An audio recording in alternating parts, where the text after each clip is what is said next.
Chapter 1. Crossing to Marvel.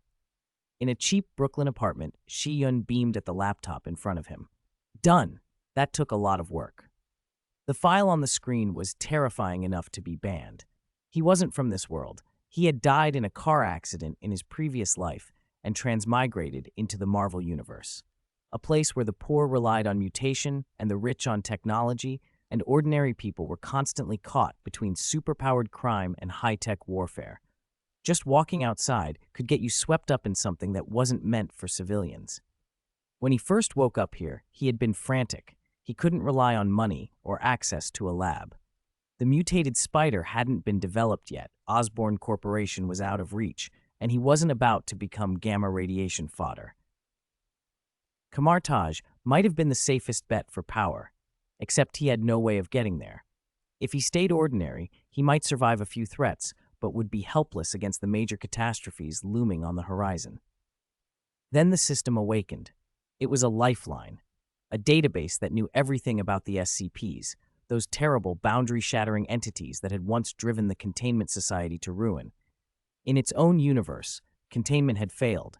SCPs had grown too powerful, the Foundation had collapsed, and the universe had been destroyed.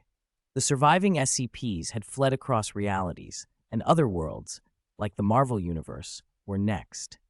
But among the SCPs were also things that could be friendly to humanity, and the system gave Xie Yun the means to predict where the next SCP would appear, compile the information, and create warning videos. If he published them, and the worlds prepared and contained the SCPs successfully, he and the teams that helped would be handsomely rewarded. It was the only plan that made sense. Xie Yun, an old SCP fan, already knew most of the names: SCP-049, Shy Guy, SCP-682, and even the godlike entities: God of Machines, God of Flesh, the King of Seals, the three gods of death. Any one of them loose in this universe could rip it apart. He worked without rest for 3 days and nights, cutting and narrating, matching footage and data until the warning video was ready. At last, the system chimed. Ding dong, the host's video is complete. Publish immediately? Yes, Xie Yun answered without hesitation. There was no room for second guessing. If the Marvel world was going to survive, and if he wanted the rewards that might buy him safety, he had to push the warning out now. He almost laughed at the thought of how Tony Stark or Nick Fury would react. Marvel was already chaotic. SCP invasions would push it to madness. Still, excitement thrummed through him. Wherever the video reached, things were about to change. Across the universe, screens appeared. Tony Stark's villa was a mess. Palladium poisoning had left him unwell and reckless. His beard was unkempt, bottles littered the floor, and he treated life like an indulgence. He woke to the sudden projection on his wall and, thinking it a hallucination, snapped, "Jarvis, does palladium poisoning cause hallucinations?" "No, sir. This is not a hallucination. I see it too."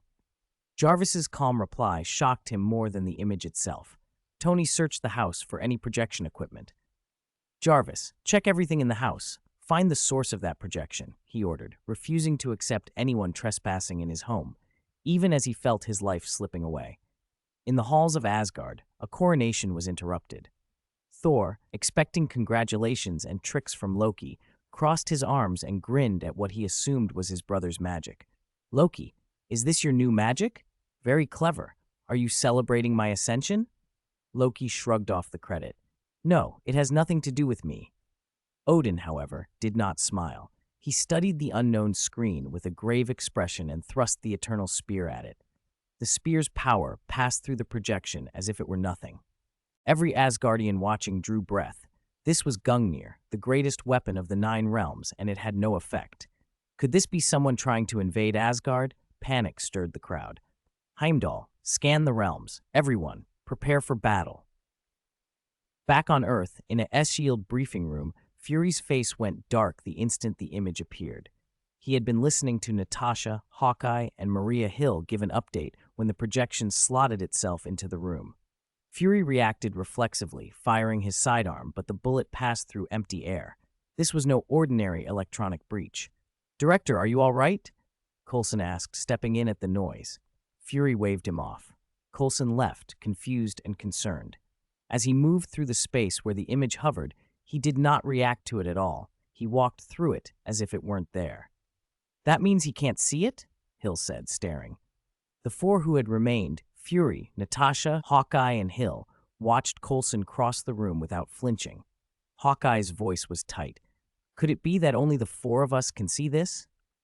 Natasha drew a steady breath and tried to stay calm. Professionally trained and seasoned in the face of the strange, she still felt a chill at the sight. Then she noticed something in the projection and frowned. Wait, how did Stark's name appear? Chapter 2, Jiraiya's Surprise, Sengoku's Vigilance, Vegeta's Disdain. A sentence began to float across the screen, carrying Tony Stark's name.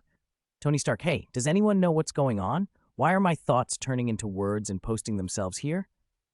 Stark, why are you here too? You can see it. Hey, Black Eyebrows, you're here as well. Loki, who are you people? Did you create this screen? What do you intend to do to Asgard? Hawkeye, Asgard? Loki? Who is this delusional fellow who calls himself a mythological name? Loki, you scoundrels, you blaspheme a god. Ancient One, even the Asgardians are involved. Across the sanctum in Camartage, the sorcery apprentices pointed at the screen with puzzled faces. What's happening? Doctor Strange, just back from the Himalayas and still shaking from the cold, stared at the display. Was he hallucinating from being frozen too long? Ancient One, is this Dormammu's doing? Mordo asked with concern. He had tried every sorceress probe he could think of, but nothing affected the screen. The Ancient One sat fanning herself, eyes fixed on the rolling text. It doesn't feel like Dormammu, she said, but it may be the trick of another deity, something that reaches beyond our world, even beyond our universe. The Ancient One dealt with demon gods from other dimensions every day. Her insight was extraordinary. If she hesitated, it meant there was real cause for alarm. As the name Ancient One scrolled past, Odin felt a cold prickle of recognition and unease. Among the many powerful beings in the Nine Realms, she was one he respected cautiously. This was getting stranger by the second. On the screen, the messages flowed like a torrent. Uzumaki Naruto, hey, who are you people? What's going on? Jiraiya, Naruto, don't blurt random things out before we figure this out. In the Naruto world, a small tavern hummed with conversation. Jiraiya grabbed Naruto by the scruff and pinned him to the table, half irritated and half scared. Since Orochimaru's attack on Konoha and the death of the third Hokage, talk of a new Hokage had them searching for Tsunade. Now this screen had popped up in the middle of their plans. Jiraiya and Tsunade both instinctively assumed an enemy trick and were on high alert. Naruto's complete lack of caution chilled Jiraiya to the bone. A trap here would be disastrous. Tsunade, my lady, what is this? Ninjutsu or genjutsu? Shizune asked, bewildered. It doesn't look like either, Tsunade said, scanning the other patrons. No one else seemed to notice the display. They hurried past, oblivious, still laughing and drinking. The screen hung there, obvious only to them. Even two seasoned veterans felt a chill at that alone. Out at sea, aboard the Thousand Sunny, Luffy sat at the bow grinning as his thoughts scrolled across the display. This is fun. My thoughts actually turn into words. He kept firing off messages, boastful, goofy, and loud. I'm going to be the Pirate King, streamed by repeatedly. Hey, Luffy, none of this is a joke, Sanji snapped, clamping a hand on Luffy's head to stop him from being reckless. We don't even know what this does. Robin watched the scrolling text with growing puzzlement. She had never seen anything like it. It can't be ghosts, can it? Maybe the spirits around the Florian Triangle don't want us to leave and are showing themselves. Usopp trembled and shrieked, sending Nami and Chopper into panicked squeals. Brook flailed, all bones, while Frankie barked orders to keep quiet. There might be enemies nearby. From the crow's nest, Zoro shouted in exasperation that people should be on guard. Luffy just laughed. For him, the more unknown something was, the more it meant adventure. At Marineford, Admiral Sengoku watched the comments scrolling by with a face that said everything words could not. Why is it the Straw Hat again? Did he cause this? He demanded. First Eni's lobby, then Gecko Mariah, and now this. Was there no peace from Luffy's involvement? Sengoku's fists tightened. Admiral Akainu's expression was stone cold. Something about the phenomenon felt wrong. This is like a Denden Mushi broadcasting images. Could the Revolutionary Army be declaring war on us through this? Kizaru said it calmly over tea, as if it were a hypothesis and nothing more. Sengoku ordered his office swept for devices. There were no foreign Dendenmushi. Whoever had done this had invaded right under his nose, and that loss of face burned. At the Mac base in the Ultraman world, only Feng Yuan and Moriboshi Dan remained. Everyone else was out on patrol. The quiet was filled with the whisper of static. "Captain, what is this? Is this alien propaganda?" Feng Yuan asked, staring at the screen in disbelief. Moriboshi Dan rifled through the radar and surveillance feeds. No signs of invasion anywhere. He leaned on his cane and reached out with his Ultraman intuition, but the phenomenon refused to be touched. His psychic senses could not graze it. That, more than anything, unsettled him. What is it? In the Dragon Ball world, Sun Wukong sprinted along Snake Way. Today was the day of the Saiyan attack. He had to get back to Earth. The glowing panel flashed in front of him and matched his speed as he ran, inexplicably obstructing his path. What is this? Why does it keep blocking me? He frowned but kept going. There were more pressing concerns than a strange screen. In a desolate wasteland, Son Gohan stared at the display and asked, "Piccolo, what is this?" "I don't know," Piccolo replied, his green face constricted with suspicion. "Maybe some Saiyan trick. Either way, stay on guard." Piccolo felt uncomfortably exposed. The thing had appeared without warning or detection. Inside Frieza's space pod, the Saiyans read the same feed. "Nappa, anything on your end?" one voice asked.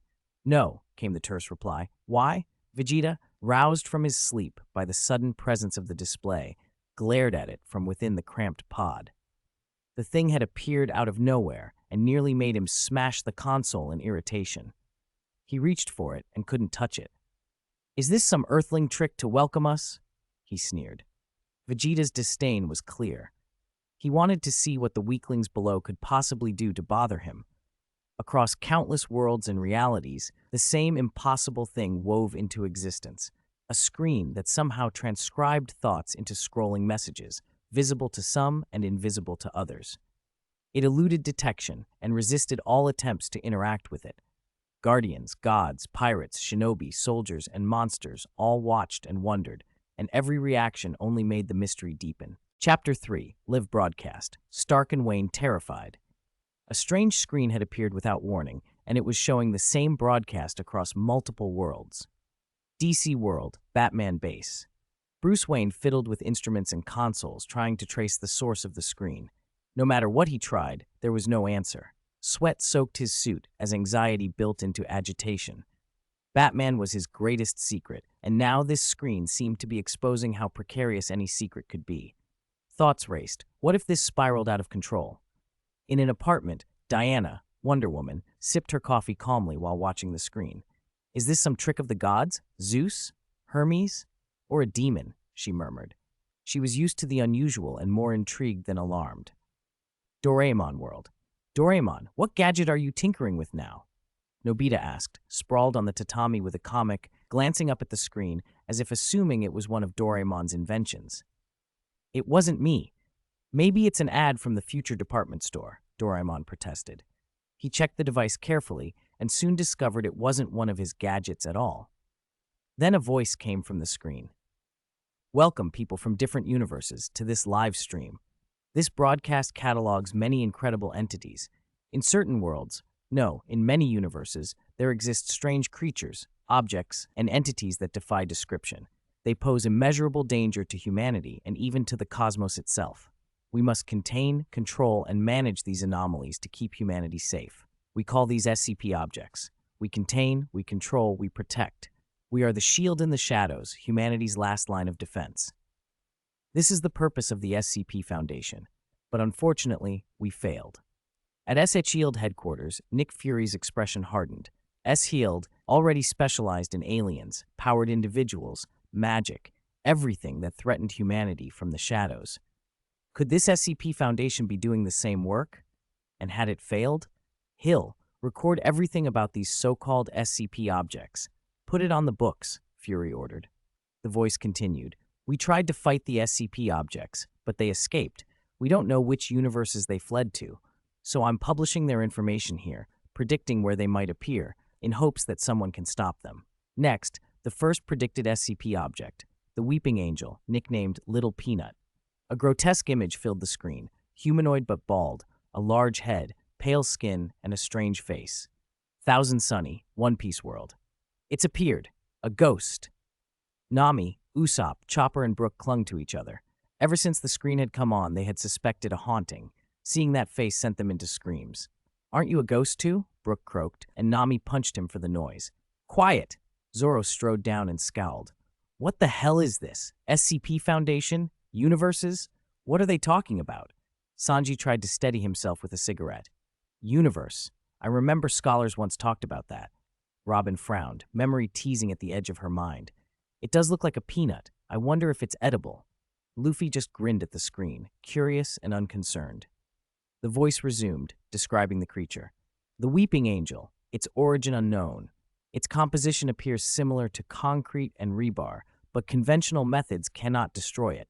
When it is being directly observed, it does not move.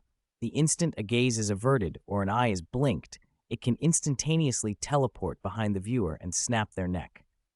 Footage switched to a laboratory containment room. The Weeping Angel stood motionless while 3 staff tended it. 1 cleaning, 2 watching. The 2 assigned observers were inexperienced. They blinked together, one of the worst mistakes. The moment their eyes closed, the Weeping Angel vanished from its place and reappeared behind one of the watchers, twisting his neck in an instant. It kept moving like that. Whenever someone wasn't looking, it translated and broke necks. In 2 seconds, it had killed all 3 staff. A team in full gear rushed in with rifles raised. The Weeping Angel, which had been frenzied moments before, stood docile and motionless again. The broadcast warned, "When the Weeping Angel is alone, it may make a grinding sound against the wall. This is normal. Note, when entering a room with a Weeping Angel, 2 people must watch it simultaneously and blink alternately, warning each other before blinking. Otherwise, the scene you just saw may repeat." The warning left viewers stunned. At Stark Villa, Tony Stark leapt up. "What? You get killed the moment you blink?" He forced his armored fingers to hook under his eyelids and keep them open, blinking furiously with terror. "Don't blink." Jarvis's calm voice cut in. "Sir, there is nothing in the villa." Tony forced a breath and scanned the dark, cluttered estate, every shadow suddenly suspicious. He kept his eyes wide, unwilling to trust the silence. Back in the Batman base, Bruce stared at the screen with wide, rigid eyes, as if he could not afford even a fraction of a blink. Sweat stung and blurred his vision. He squeezed his eyes shut reflexively to wipe them, then snapped them open again, ignoring the pain. The base around him was dark and filled only with his machines. No gargoyles, no true faces watching from the gloom, yet the broadcast had left him raw with fear. Chapter 4. The crying-faced wood sculpture appears. Location, S. Shield, Sir. Bruce Wayne was on the verge of relaxing when an old voice startled him so badly he nearly jumped. He snatched up the batarang beside him and swung toward the sound, only to find Alfred standing there with a stake in hand and a mildly reproachful expression. "Master Wayne, you really ought to get some proper sleep," Alfred scolded, setting the stake down and moving away, oblivious to the screen nearby. Bruce didn't breathe fully again until he confirmed there was nothing like that in the Batcave.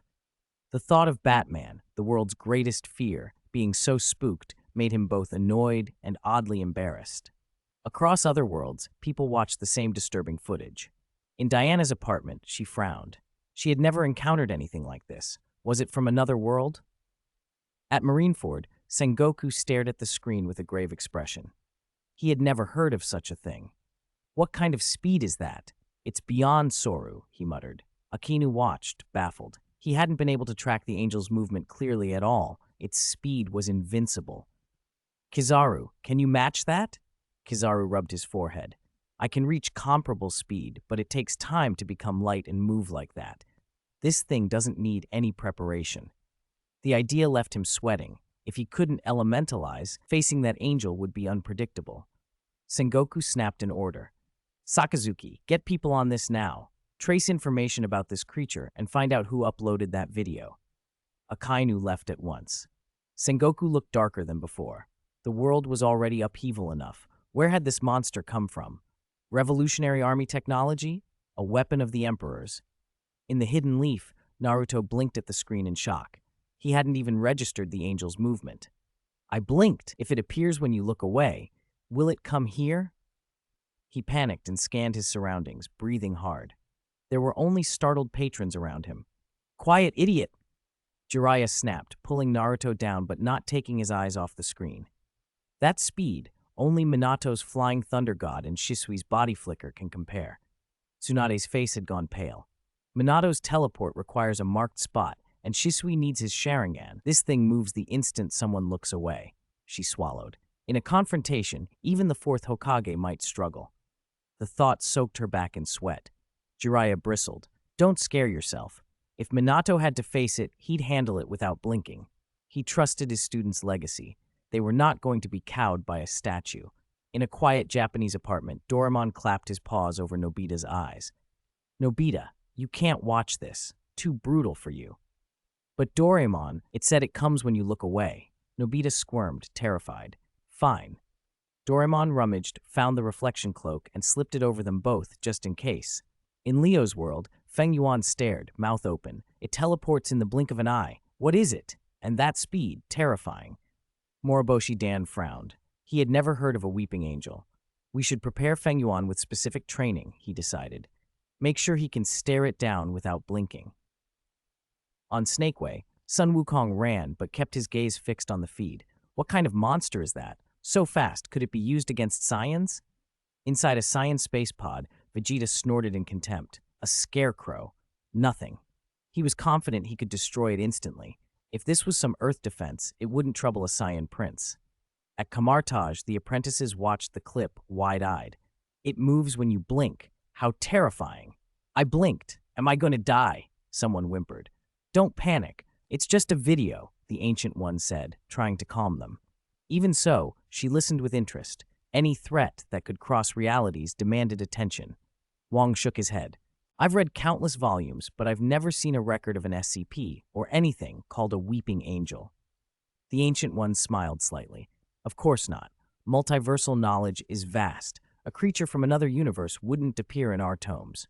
Mordo, Wong, and Dr. Strange exchanged worried looks. Then the cold, disembodied voice returned, announcing a location. Location, Marvel Universe, Earth, Esield Research Institute. The screen cut to what looked like a sterile lab. The weeping-faced wooden statue stood motionless in the center of the footage until it wasn't. Nick Fury swore and lurched to his feet. When did this show up at S.H.I.E.L.D.? How did I not know about this?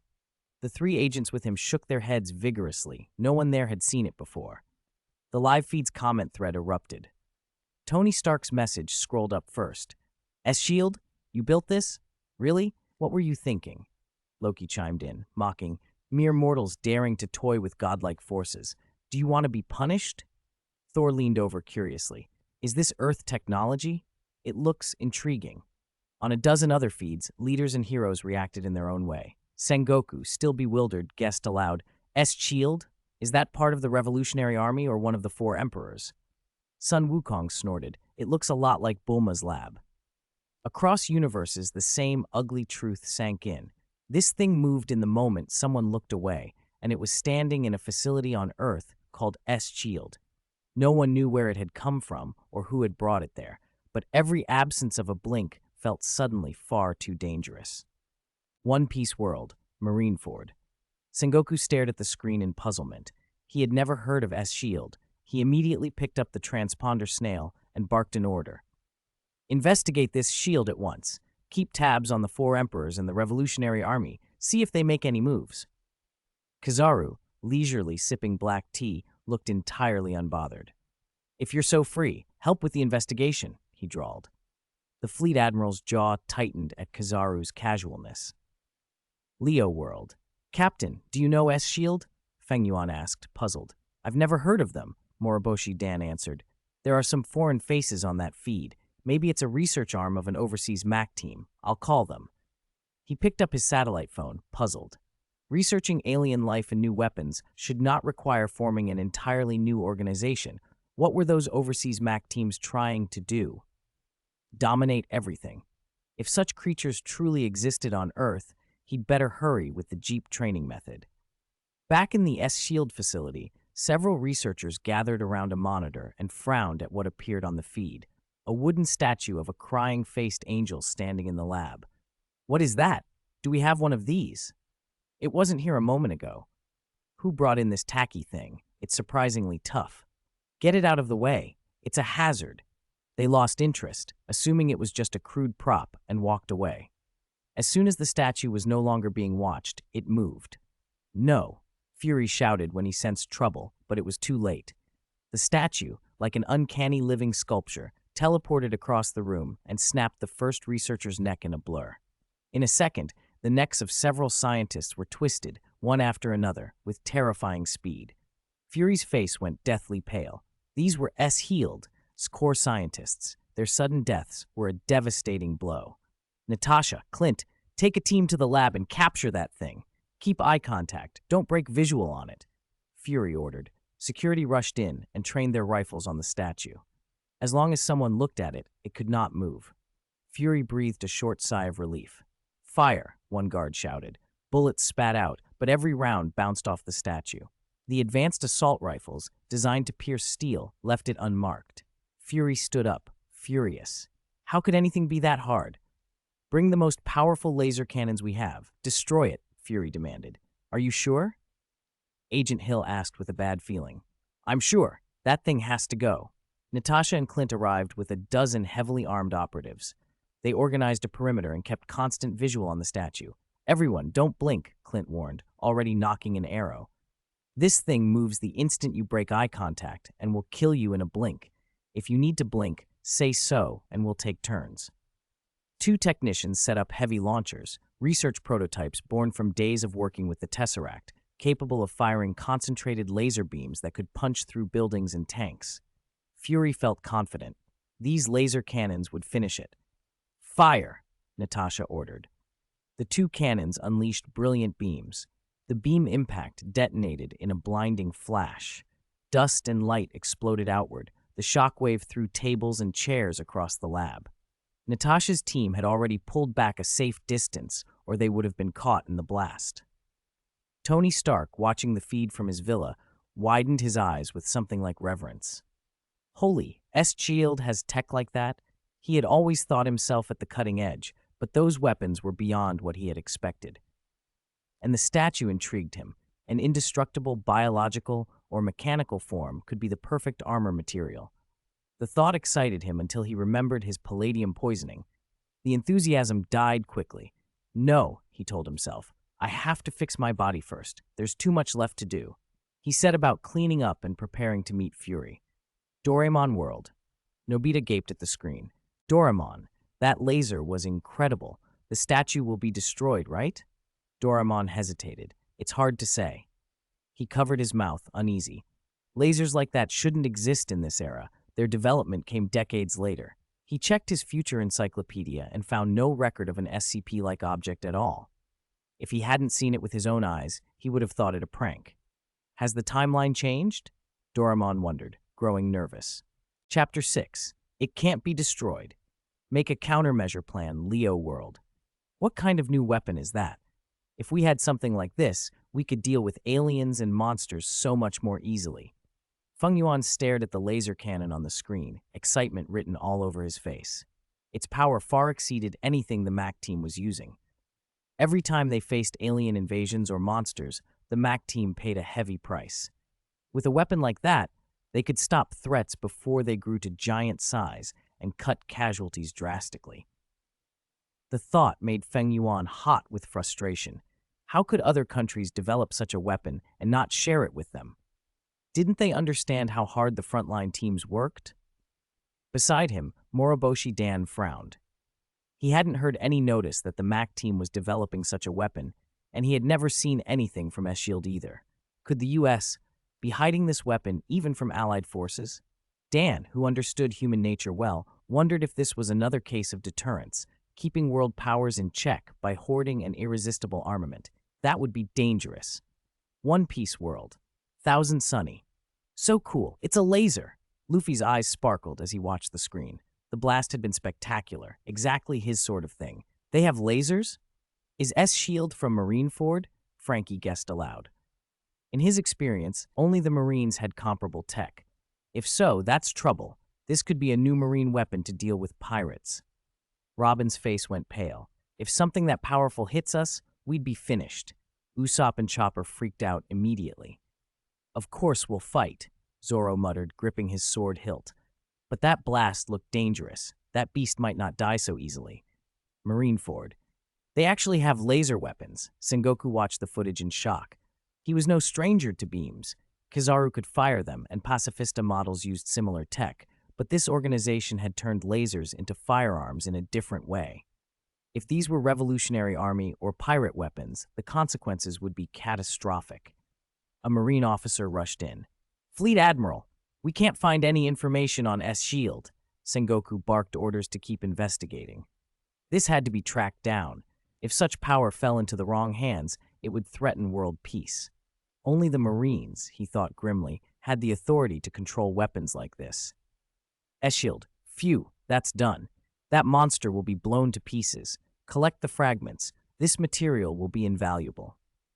Nick Fury relaxed in his chair, already planning the follow-up. He had full confidence in S-Shield's new weapon and happened to be field testing it today. Then the studio monitor crackled. The sounds of multiple bones snapping cut through the room, and the scene in the lab feed turned horrifying. In the back row of the lab, the necks of more than a dozen security personnel were twisted in an instant. In beneath 2 seconds, an entire line of people lay dead on the floor. Those in front turned only to see a carpet of corpses. "Scatter!" Natasha ordered, already understanding what they were facing. More crunching necks echoed as panic spread. Someone noticed movement, a shadow. Clint's eyes, keen as ever, tracked it. A weeping angel flashed past and reached toward him. Its stony hand was almost on him. Cold sweat broke out. Clint nearly fell over. Natasha saw it and realized that if they had hesitated a heartbeat longer, he would have been gone. When the violence stopped, only Natasha Romanoff and Clint Barton remained standing. The speed and finality of the slaughter left them stunned, breathing hard, refusing to blink as they stared at the statue-like thing. They dared not look away. Any blink could let it teleport and strike again. The live audience watching the feed watched in shocked silence, helpless to explain how a single creature had killed so many so quickly. Naruto World, a small tavern. What are these idiots doing? Don't they know smoke blocks their view? Naruto jumped up, annoyed. The explosion had obscured everyone's sight and led to the heavy casualties. Jiraiya pressed him back down, shushing him while offering an apologetic smile to the other patrons. What kind of weapon was that? It's more powerful than a lot of ninjutsu. Tsunade watched the screen intently. She already knew the legends about the weeping angels, but her attention focused on the laser cannon. She had seen firearms on her travels, but nothing like that. Those who fired it looked like they came from Western countries, she observed. Jiraiya's face grew serious. He had some experience with countries across the sea. If this was happening abroad, things could get messy. Once a nation reveals a powerful weapon, trouble often follows. People tested power, and some tried to use it to conquer. Back in Leo World, Feng Yuan stared at the weeping angel in disbelief. A weapon that's strong couldn't even kill it. What kind of creature is that? We can't just go bombing recklessly anymore. Moroboshi Dan's expression went dark. He had seen many planets, but never anything like the weeping angel. "Damn it," he muttered, slamming his cane on the ground in frustration. "What happened while I was away from the land of light?" Feng Yuan jumped back at the noise. Batman's base. Bruce Wayne shook his head. How careless. If they knew this creature couldn't leave the screen, they should never have kept everyone lined up on the same axis. They should have dispersed. Bruce continued to work at his console. He was already compiling a dossier on countermeasures for the Weeping Angel, collecting every scrap of data and running simulations. A creature like that would need a carefully crafted plan to neutralize. But another thought nagged him. When did the U.S. develop a laser cannon of this caliber? He didn't trust politicians to keep such technology contained. Even if they didn't use it formally, it would inevitably leak to criminals or be misused. Bruce opened a fresh file and began a second document, Laser Weapon Research and Countermeasure Plan.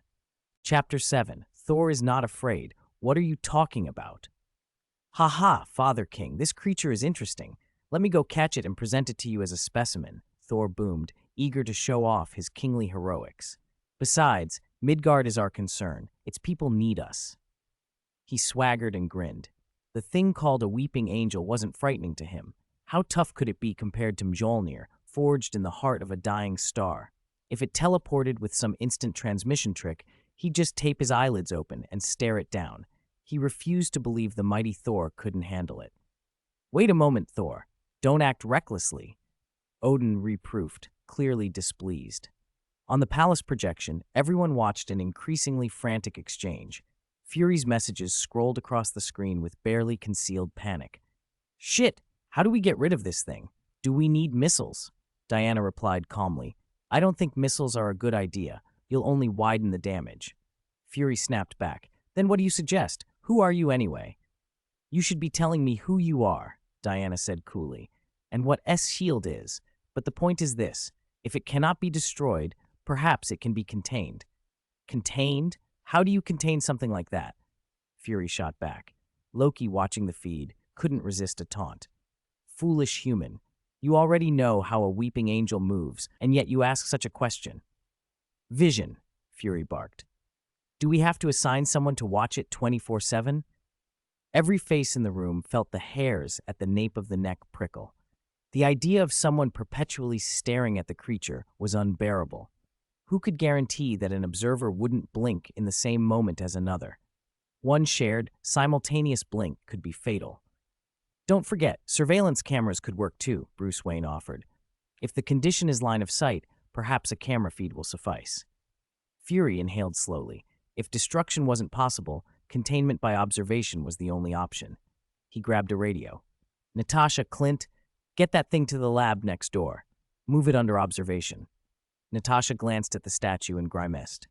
"How do we move it? It doesn't move on its own." "Don't blink," Clint said, taking a steadying breath.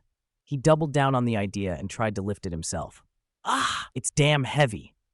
Clint strained and only budged the stone a few inches. Natasha noticed a small cart nearby. Keeping her eyes fixed on the statue, she fetched it. Together they pried the weeping angel onto the cart and pushed it toward the nearest lab, never once letting their gaze drop. Every urge to blink was met with a quick prying of eyelids. Adhesive fingers pressed to skin, fighting the reflex that could doom them all. They managed to get it into the lab and backed out, still staring. Fury and Maria Hill were already in the monitoring room, faces lit by banked screens. No one spoke. They'd seen what happened once and dared not be careless. "Seal the lab and initiate maximum lockdown," Fury ordered. Clint hit the button. The lab door thudded shut and sealed. For a breathless few seconds, everyone kept vigil, waiting for the worst, a sudden blink and an empty space. But the statue remained perfectly still in the center of the lab.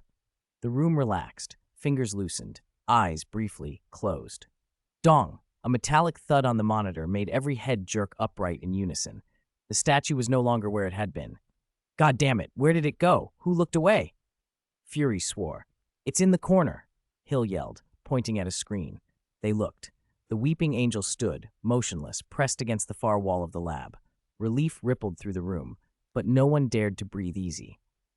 "How sturdy is that lab?" Fury asked. "Built with space station-grade materials," a tech replied. "It would hold up against missile strikes." "Good," Fury said. "Set up shifts. Someone must watch it at all times and report before they blink. Have scientists start studying it now."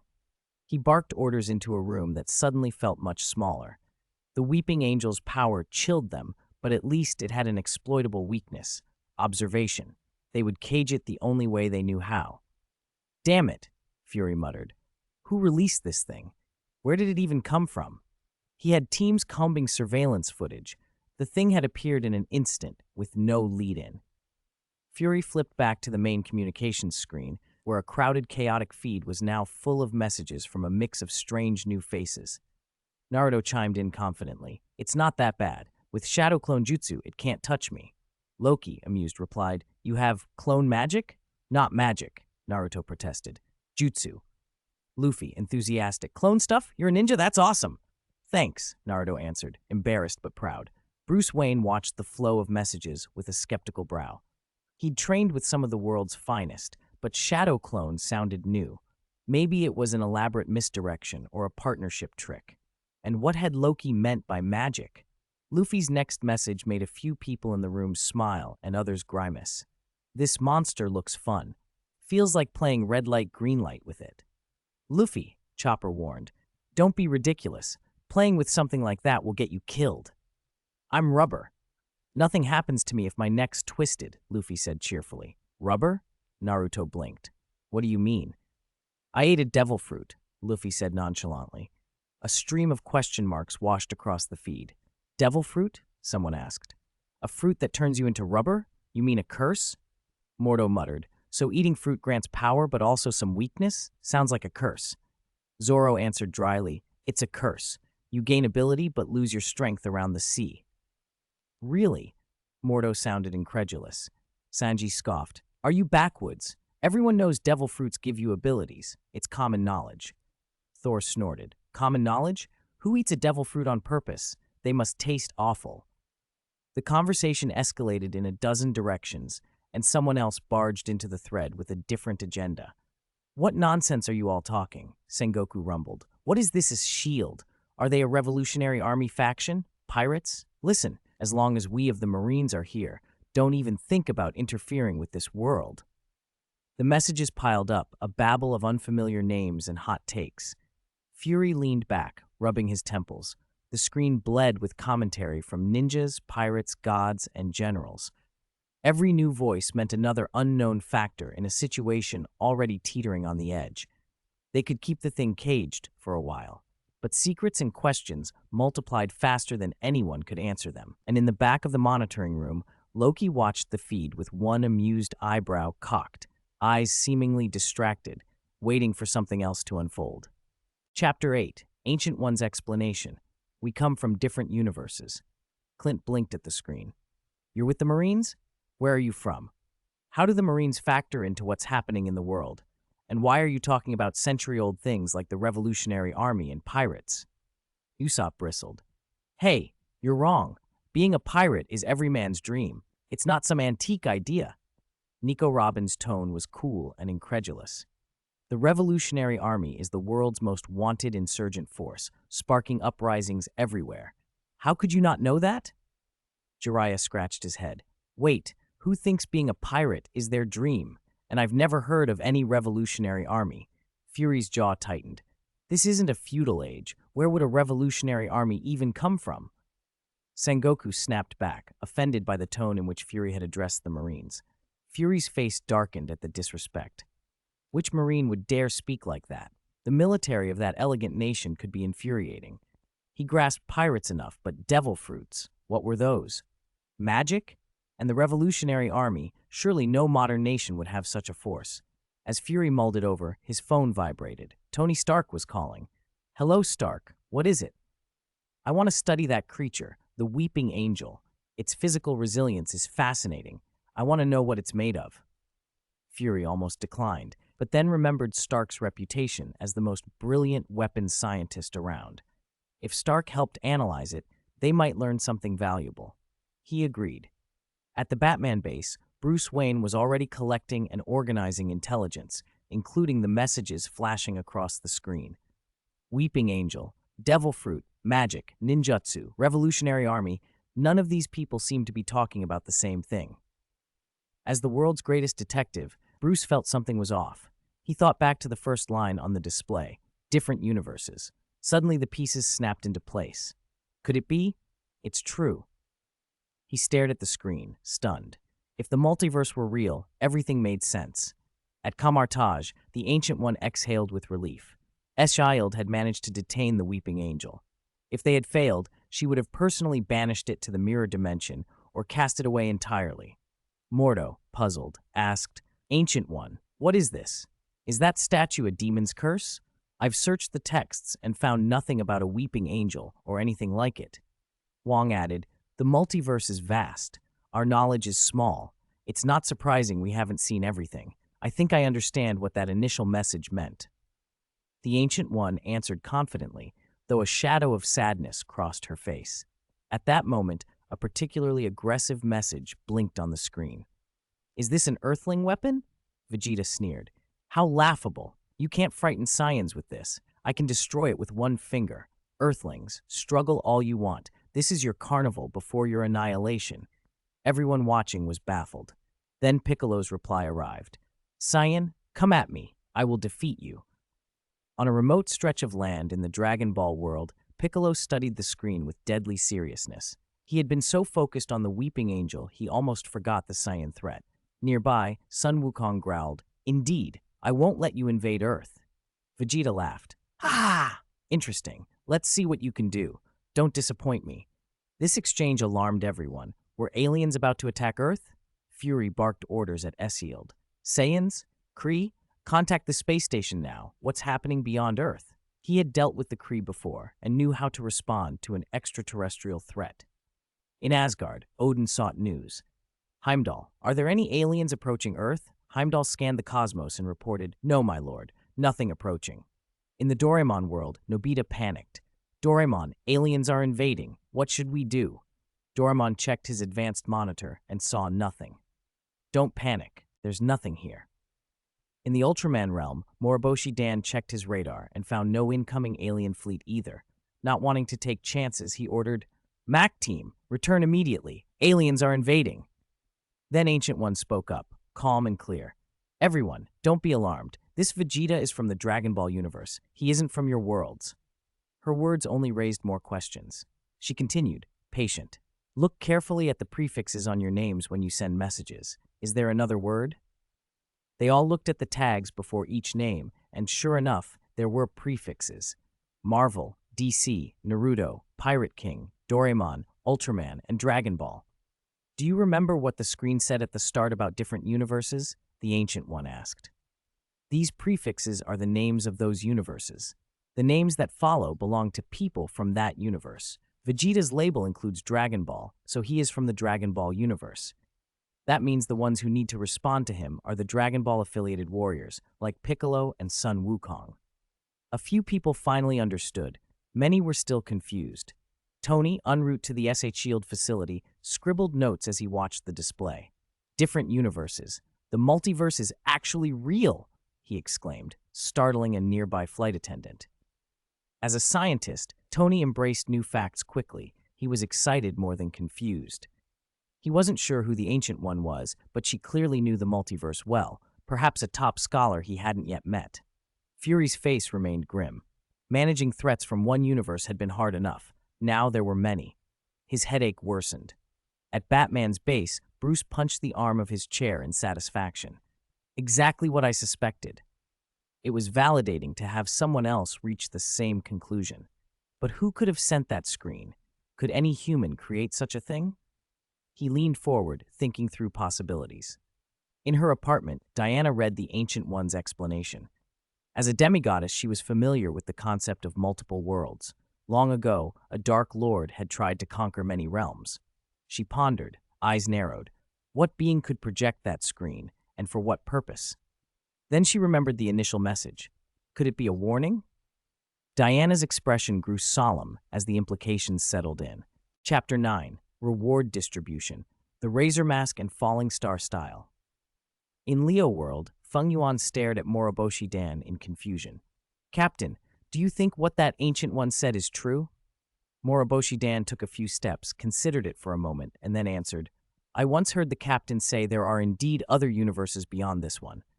If you can move faster than the universe's rate of expansion, you can leave it and enter another." Faster than the universe's expansion? Feng Yuan was stunned. How could that even be possible? The expansion of a universe was many times faster than light, something even an Ultraman shouldn't be able to surpass. "You mean, gather all the energy of the Land of Light?" Dan's next words knocked the wind out of Feng Yuan. The idea that the Land of Light's energy could pierce the universe opened 1,000 locked doors in his mind. How many secrets did Seven's homeland, one he had never visited, hide? Dan ignored Feng Yuan and stared at the screen. If that broadcast could reach beings across different universes, whatever lay behind it had to be terrifying. Maybe only the legendary King of Ultra would know how to face it. For the moment, Dan felt a heavy pressure settle over him, as if some unknown, formidable opponent were looming just out of sight. In Doraemon World, Nobita looked bewildered. "Doraemon, what does all this mean?" Doraemon sighed. "Haven't you forgotten our trips through the universe? There isn't just one universe, there are many. Nobita still looked lost. Doraemon switched explanations. Remember the what-if phone booth? It can make parallel worlds, but many universes aren't created by the booth. They exist on their own. At once, Nobita brightened. Doraemon shook his head and sighed in relief, but not everyone was catching on. Luffy blinked. Universe? What's that? Tsunade frowned. I've never heard of such a thing. Vegeta scoffed. Don't mess with me. How could there be multiple universes? The Ancient One's patience thinned into a resigned sigh. Some people in some worlds simply didn't know about the idea of a universe or refused to accept it. She explained again, carefully. Everyone knows about stars and suns, right? The vast space containing them, the world we live in, and all the stars, is called a universe. And there are more than one. They sit next to each other but normally can't interact. At Marineford, Akainu snapped, exasperated. Anyone understand a word of this? Sengoku admitted he didn't. Bring Vegapunk. Maybe he can make sense of it. Could it be like Sky Islands? Kizaru mused, unusually serious as he sipped his tea. Islands of sky piled above islands of sky, revealing layers of the world we've never seen? Sengoku went to the window and gazed upward. The thought of sky upon sky made his skin crawl. Suddenly, the world felt immeasurably vast. On the Thousand Sunny, the Straw Hats were equally baffled. Luffy, Chopper, Usopp, Zoro, and Brook exchanged puzzled looks. Sanji smoked in silence, trying to digest the idea. Then Robin spoke up. A scholar from Ohara once proposed a similar concept. He said our world is like a sphere among other spheres, like suns and moons inside a larger space. That space is what they call the universe. Robin's calm explanation helped them piece things together. In Naruto world, Naruto looked at Jiraiya, expecting a clear answer. Jiraiya only blushed and avoided his pupil's gaze, embarrassed to be stumped. Tsunade, sipping sake, offered, Could this be like paradise? There are many worlds beyond the one we see. Ah, yes, Jiraiya lit up. That's what I meant to say. He laughed nervously, relieved. On the screen, the cold voice returned. Congratulations on successfully containing the Weeping Angel. Rewards are now being distributed according to contribution. The principal contributors, Natasha Romanoff and Clint Barton, are awarded the Razor Mask and the Falling Star Style, respectively. The Razor Mask is one of the Shadow Masks. It can summon countless shadow soldiers wielding spiked blades. The mask would normally erode the user's will, but system processing has removed that side effect. The Falling Star Style is an archery technique from a certain world. A single arrow ascends, then divides into falling meteors, an effective area of effect attack. When the announcement ended, a grim purple mask appeared in Natasha's hand, and a flood of information washed through Clint's mind. He felt, faintly, something shifting within him. What is this mask? Natasha murmured, puzzled, and slipped it on. Shadows pooled at her feet, lifting from the floor and solidifying into black-clad soldiers with clawed hands and crimson eyes. Everyone watching took a step back, horror written on their faces. First a weeping angel, and now shadow monsters. What was happening? Natasha, did you summon those? Clint asked, raising his bow instinctively. It appears so, she said, watching them closely. The shadow soldiers bowed, then knelt, turning their heads toward Natasha in unison. She stumbled back in surprise. Several of the claws had pierced the floor, high-grade steel that bullets only dented, yet these claws had gone through as if it were nothing. These shadow soldiers were not merely appearances. Seeing them obey Natasha, Clint loosened his stance and sifted through the mental data he had been given. Falling Star Style. One arrow becomes meteors. Magic, or some technique? He stepped to the window, drawn by the urge to test the claim. He knocked an arrow, not entirely believing what the system had described, and loosed it into the sky. The arrow shattered the glass and vanished overhead. Ha, nothing, Clint snorted at himself, until the sky answered. Moments later, the arrow exploded into over a dozen fiery meteors, plummeting toward the shield building. Chapter 10. The Next Containment. Carnivorous Vines. More than 10 meteors were about to strike the S-Shield building. The sight sent a chill through everyone watching. Oh no! Natasha blurted when she saw them. Her claw ghost soldiers, as if receiving orders, flowed into shadows, slipped through the window cracks, and reformed into human shapes before leaping toward the beams of light. Bang! Bang! Bang! The The ghost soldiers threw themselves into the beams, using their bodies as shields.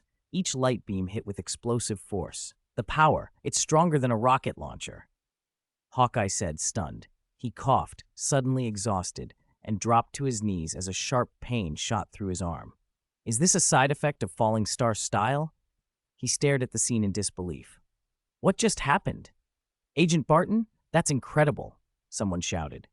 The staff in the office watched from the windows, their brains scrambling to process the impossible, blinding energy strikes and soldiers that refused to die.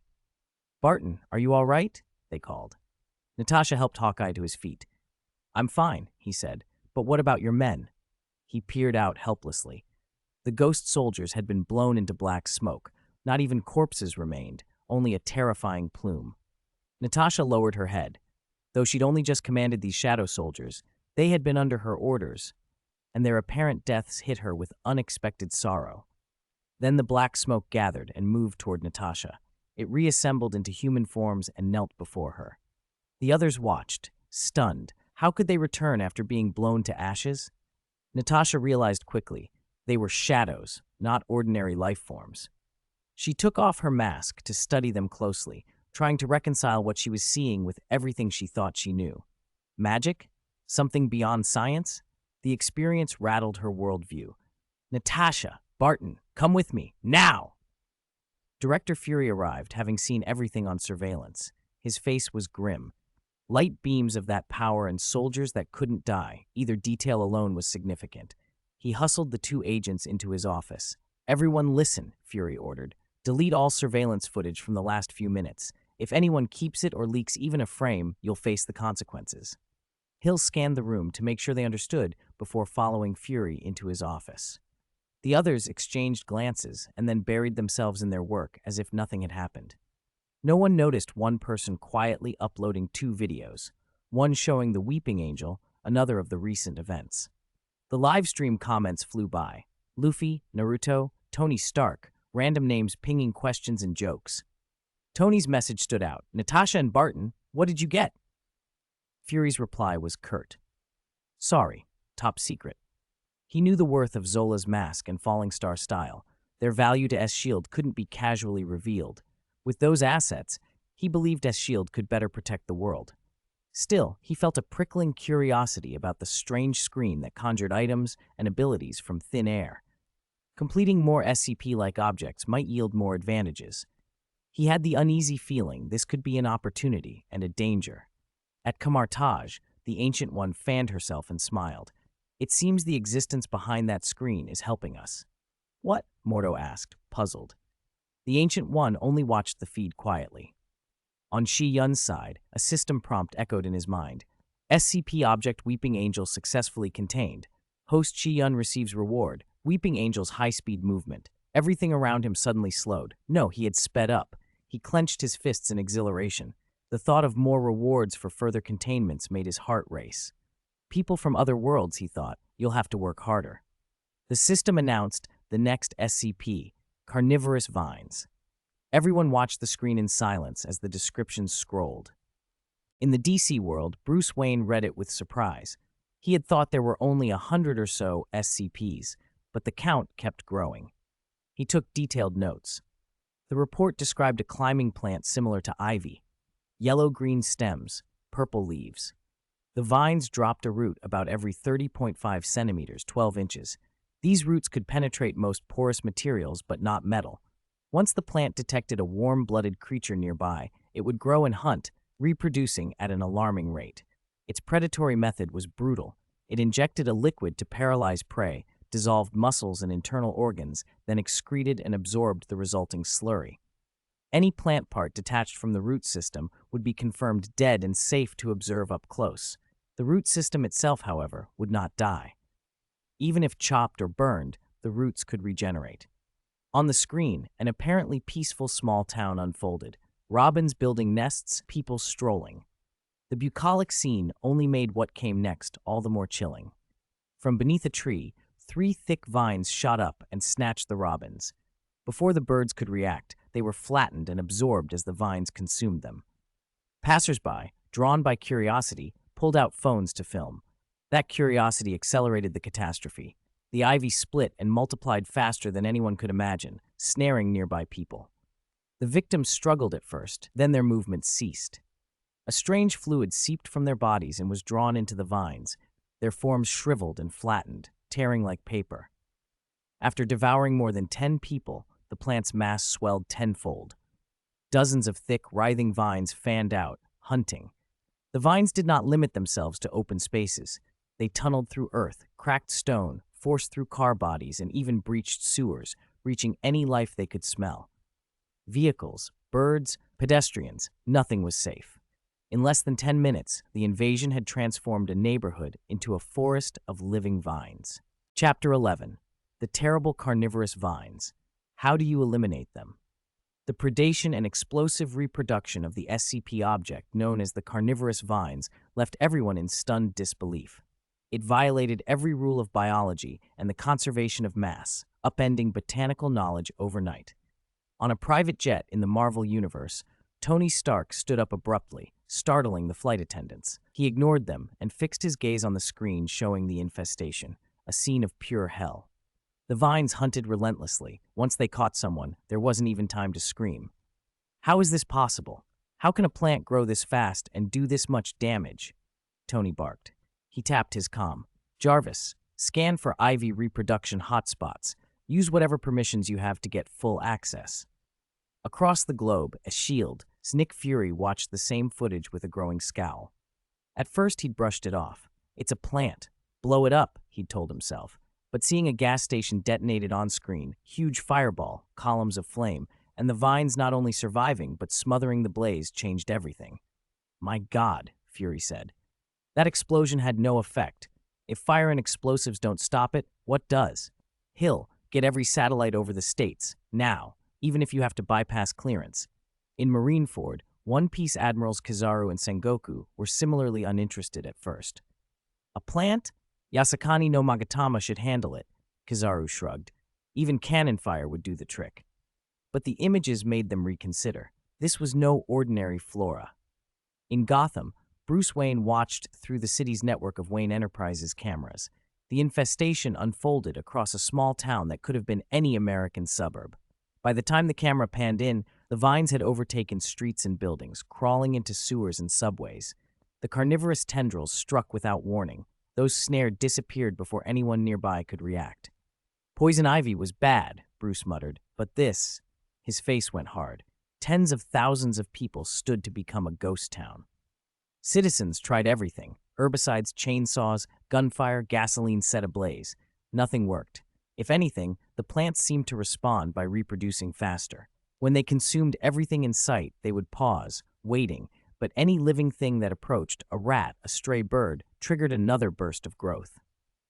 Kamar Taj was no more comfortable. Dr. Strange's hands trembled as he watched, the Sorcerer Supreme's calm shaken. The Ancient One, however, stayed composed. It's still a plant, she said. Plants have vulnerabilities. We have dealt with dangerous vegetation before. But even she admitted she'd never seen anything reproduce or consume with such savage efficiency. They could handle threats of magical origin. This anomaly blurred those boundaries. In Asgard, Loki smirked and goaded his brother. Do you think you can handle a heap of plants, O Thunderer? Thor hefted Mjolnir and grinned with invincible certainty. Before my lightning, that mass of vines will be nothing. Odin, watching more closely, was less amused. He had seen strange creatures across the 9 realms. Nothing matched the speed and hunger of these vines. If it had arisen on Midgard, the implications were terrifying. But with his spear and the power of the Bifrost, he believed the threat could be erased. Across other worlds and timelines, reactions varied between bravado and genuine alarm. In Leo World, Feng Yuan imagined his country covered within a day. The scale made old tactics useless. Mass destructive force might stop the vines, but at catastrophic cost. Moroboshi Dan tried to calm him. He had fought plant monsters before. On Snake Way in Dragon Ball World, Sun Wukong's curiosity was piqued. Rather than fear, he felt the urge to test his strength. Vegeta sneered at the idea that a plant could be a serious problem. Destroy the planet, and it's gone. Back to reality on screen. People tried everything rational to stop the advance. The vines swallowed towns in under 5 minutes. They crept into sewers and tunnels so that rats, maintenance workers, and anyone below ground could not escape. The plants weren't simply covering surfaces, they were consuming and assimilating biomass, growing with a cold, mechanical efficiency. When food ran out, reproduction paused, only to restart the instant something living passed by. Nick Fury's earlier smugness about explosives evaporated as he watched video after video showing explosions snuffed out and incendiary strikes failing to slow the growth. "Who said this was easier than the Weeping Angels?" he snapped. The Weeping Angels had a neat weakness, visual contact, but these vines had none of that. They didn't flinch at fire, they didn't scream in pain. Fury's face darkened as he imagined a similar outbreak in a densely populated American city. Then, above the hellscape, many transport planes and armed helicopters appeared. Huge emblems were painted across their sides, SCP Foundation. The peloton of aircraft hovered into view, and everyone watching, heroes, gods, generals, went silent. They had all seen the broadcast, all knew it had come from some kind of containment organization, and now the Foundation's intervention was arriving in force. The answer to the question of power and jurisdiction was about to be revealed. Task Force Beta 7 is in position, deploying cooling missiles now. The electronic voice came through the fighters' comms. Jets, each heading to different sectors of the town, released small missiles over the streets. When they fell, they erupted in a choking white mist that spread like a tide, filling alleyways and plazas in minutes. Everything inside the fog froze solid. Houses, pavement, cars. Nothing escaped. The carnivorous vines that had been tearing through the town were no exception. Where once their wounds bled black sap and snapped back with furious motion, they became rigid, frozen sculptures. Any attempt to move was halted mid-strike as ice crystallized around their tendrils. Hundreds of soldiers in task force uniforms and gas masks converged, carrying bulky, rocket launcher-like tools. Their arrival made the immobilized vines shudder. Ice on their surfaces cracked and heaved. Even cooled to this point, the plant's uncanny life flickered at any hint of prey detection. A man with a captain's insignia barked an order. "Continue spraying freezing gas to prevent it from breaking out." They opened up with their weapons, spewing blasts of frigid air. Vines that had been straining toward freedom were snapped back into immobility. No one let up. Teams kept spraying until every tendril stilled into brittle blue-white. "Start cutting!" Chainsaws roared to life. In previous encounters, chainsaws had shattered under the recoil of the vine's strikes. Now, chilled and hard, the plants slid under the blades. Sections fell away, twitching once, then ceasing to move. New growth pushed from the remaining masses immediately, but the task force met each surge with another wave of frost. "Be aware, severed portions of this SCP object will not retain vitality, but the remaining portions will," someone called. "Received. Missile bombardment in 30 seconds. Evacuate immediately," another fighter's voice warned. Jets above began to rain more missiles, releasing a denser ice mist across the town, even where task force members still worked. The teams, protected by their own cooling gear, withdrew as ordered. When the timer hit 0, the jets returned with a different payload, heavy ordnance that detonated through the streets. Explosions ripped buildings apart, sparks and embers threw up into the night, and the fresh fires licked away the ice. The once frozen town became a hell of flame and flying debris. Sheets of ice slipped into steam and vanished. Spectators watching the footage could only stare. "What are they doing? They just bombed it. Aren't they worried about survivors inside?" Feng Yuan demanded. "Calm down," Moriboshi Dan said. "Look how far it's spread. There probably aren't any survivors left." Fury's expression tightened. In an emergency like this, rescue's not an option. Feng Yuan bristled. But even his captain's grim acceptance left him unsettled. Moriboshi Dan only sighed. Some decisions are made beyond what any one man can control. "Wait, what's that flying thing? Was that a cannonball? What kind of weapon is that?" Sengoku squinted at the screen. "Powerful," Jiraiya said. "Stronger than an S-rank jutsu," Barton snorted. "They're fighter jets and missiles. How could you not know that?" Natasha shot Sengoku a look. "Sengoku, aren't you a Marine? Doesn't your world have air units?" "What Air Force? We don't have anything like that," Sengoku replied. Across separate feeds, the reactions diverged wildly. Luffy, eyes wide, guessed, Is this a wind dial? It ain't Eneru's ship, but it's awesome. Frankie, Usopp, and Chopper cheered in agreement. Tony Stark stared at the screen, bemused. Were these people from primitive eras? One voice wondered whether the system had pulled in people from different generations, pirates and ninjas arguing about fighter jets, and Stark found the idea vaguely hilarious. Back in the One Piece world at Marineford, Kizaru watched the footage in stunned silence. The speed of those fighter jets is faster than any ship, he said. Akainu's eyes went hard at the destructive power on display. It would take everything we have to produce that level of bombardment, Akainu said. His expression warmed with something like greed. If we had weapons like this, we could hunt pirates across the seas and give them no chance to fight back.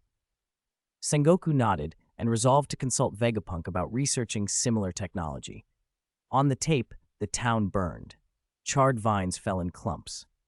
For a moment, everyone assumed the crisis had been stamped out.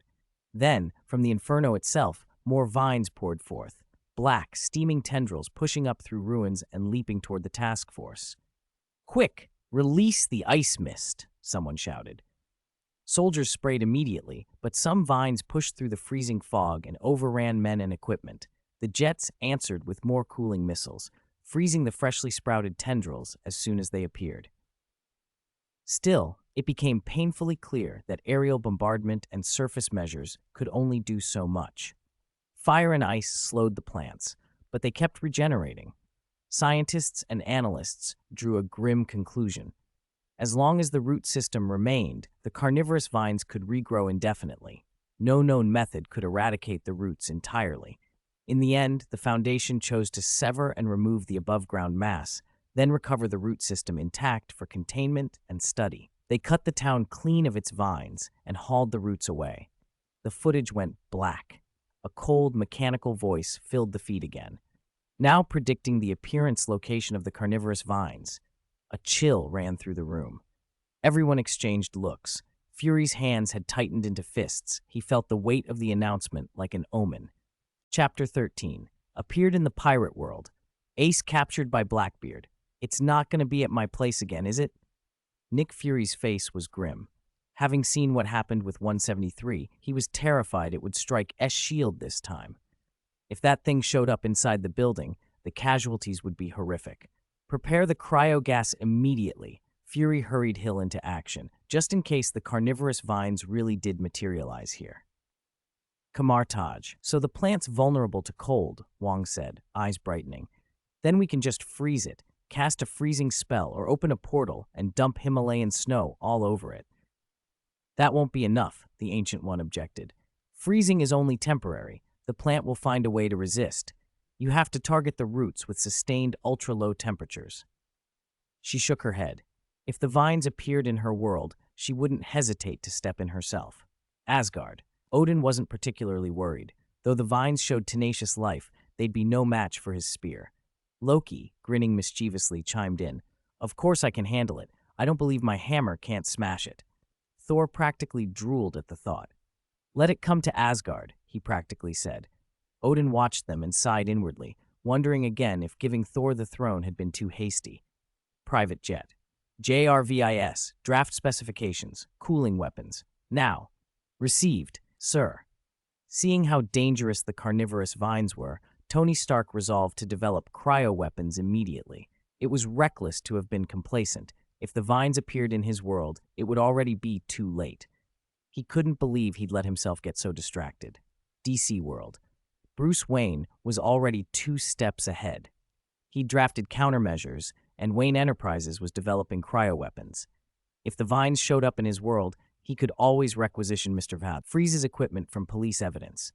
Bruce dialed Commissioner Gordon's number just in case.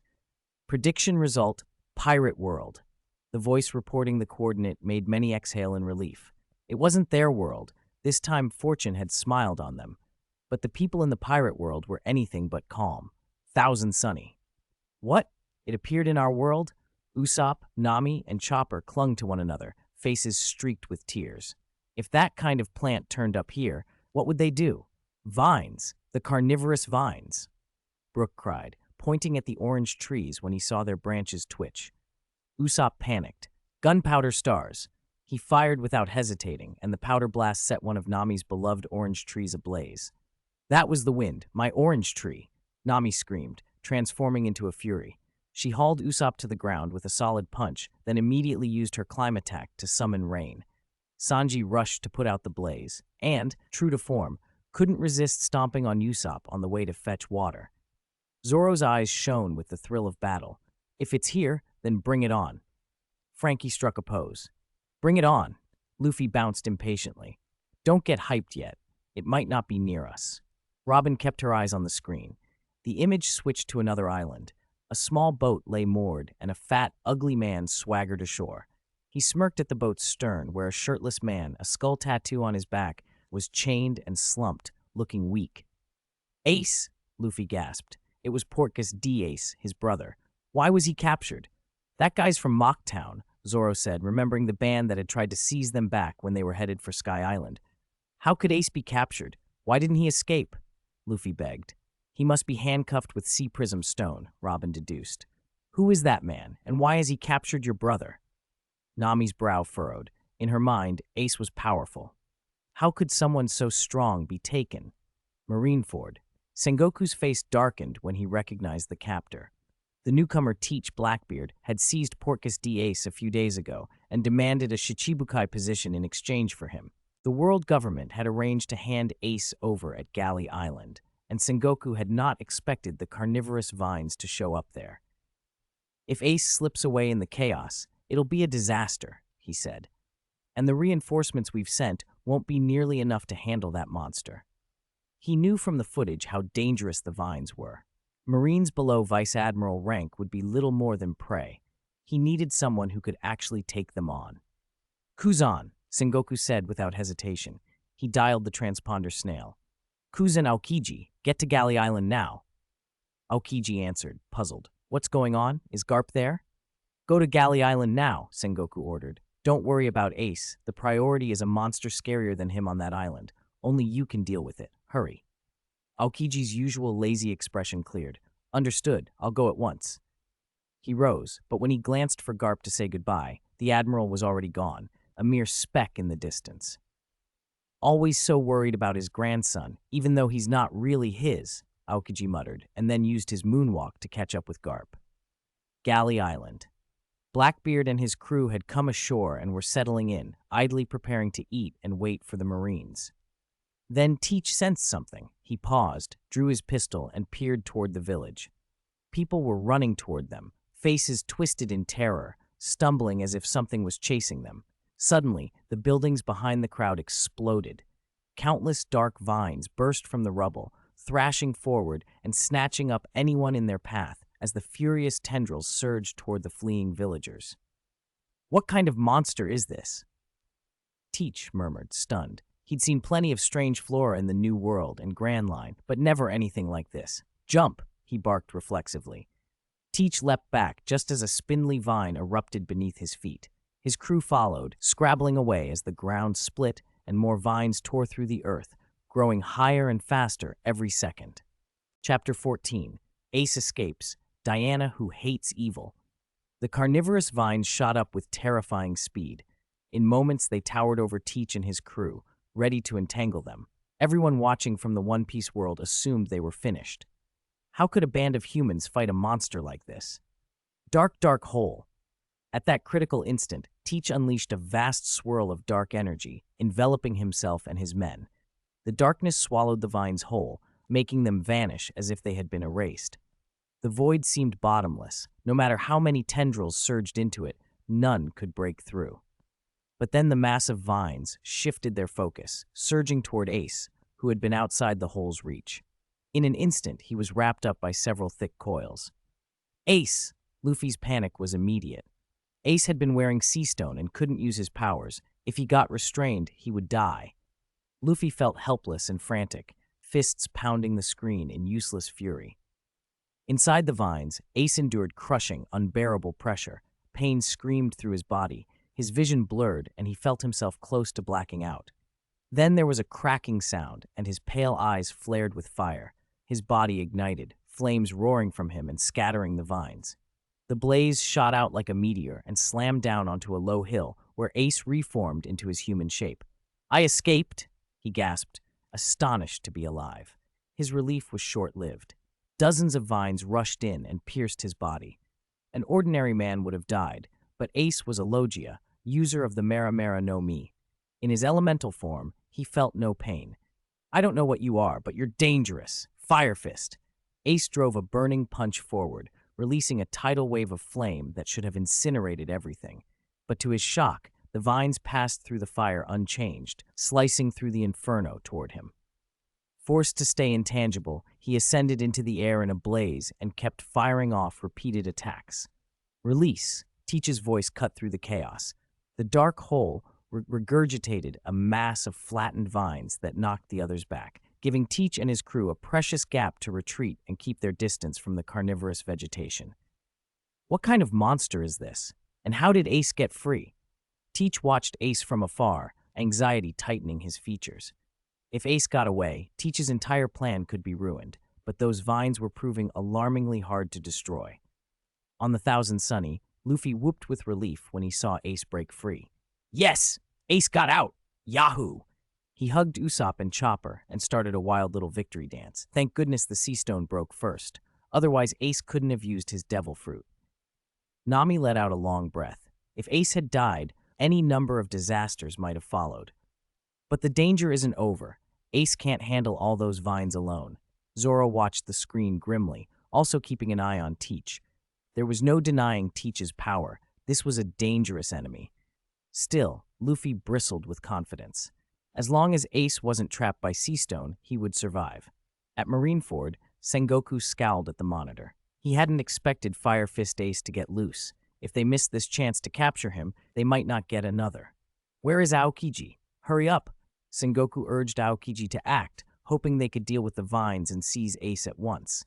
He also felt uneasy about Garp's arrival. He knew how much Garp valued family and feared Garp might interfere in the name of justice.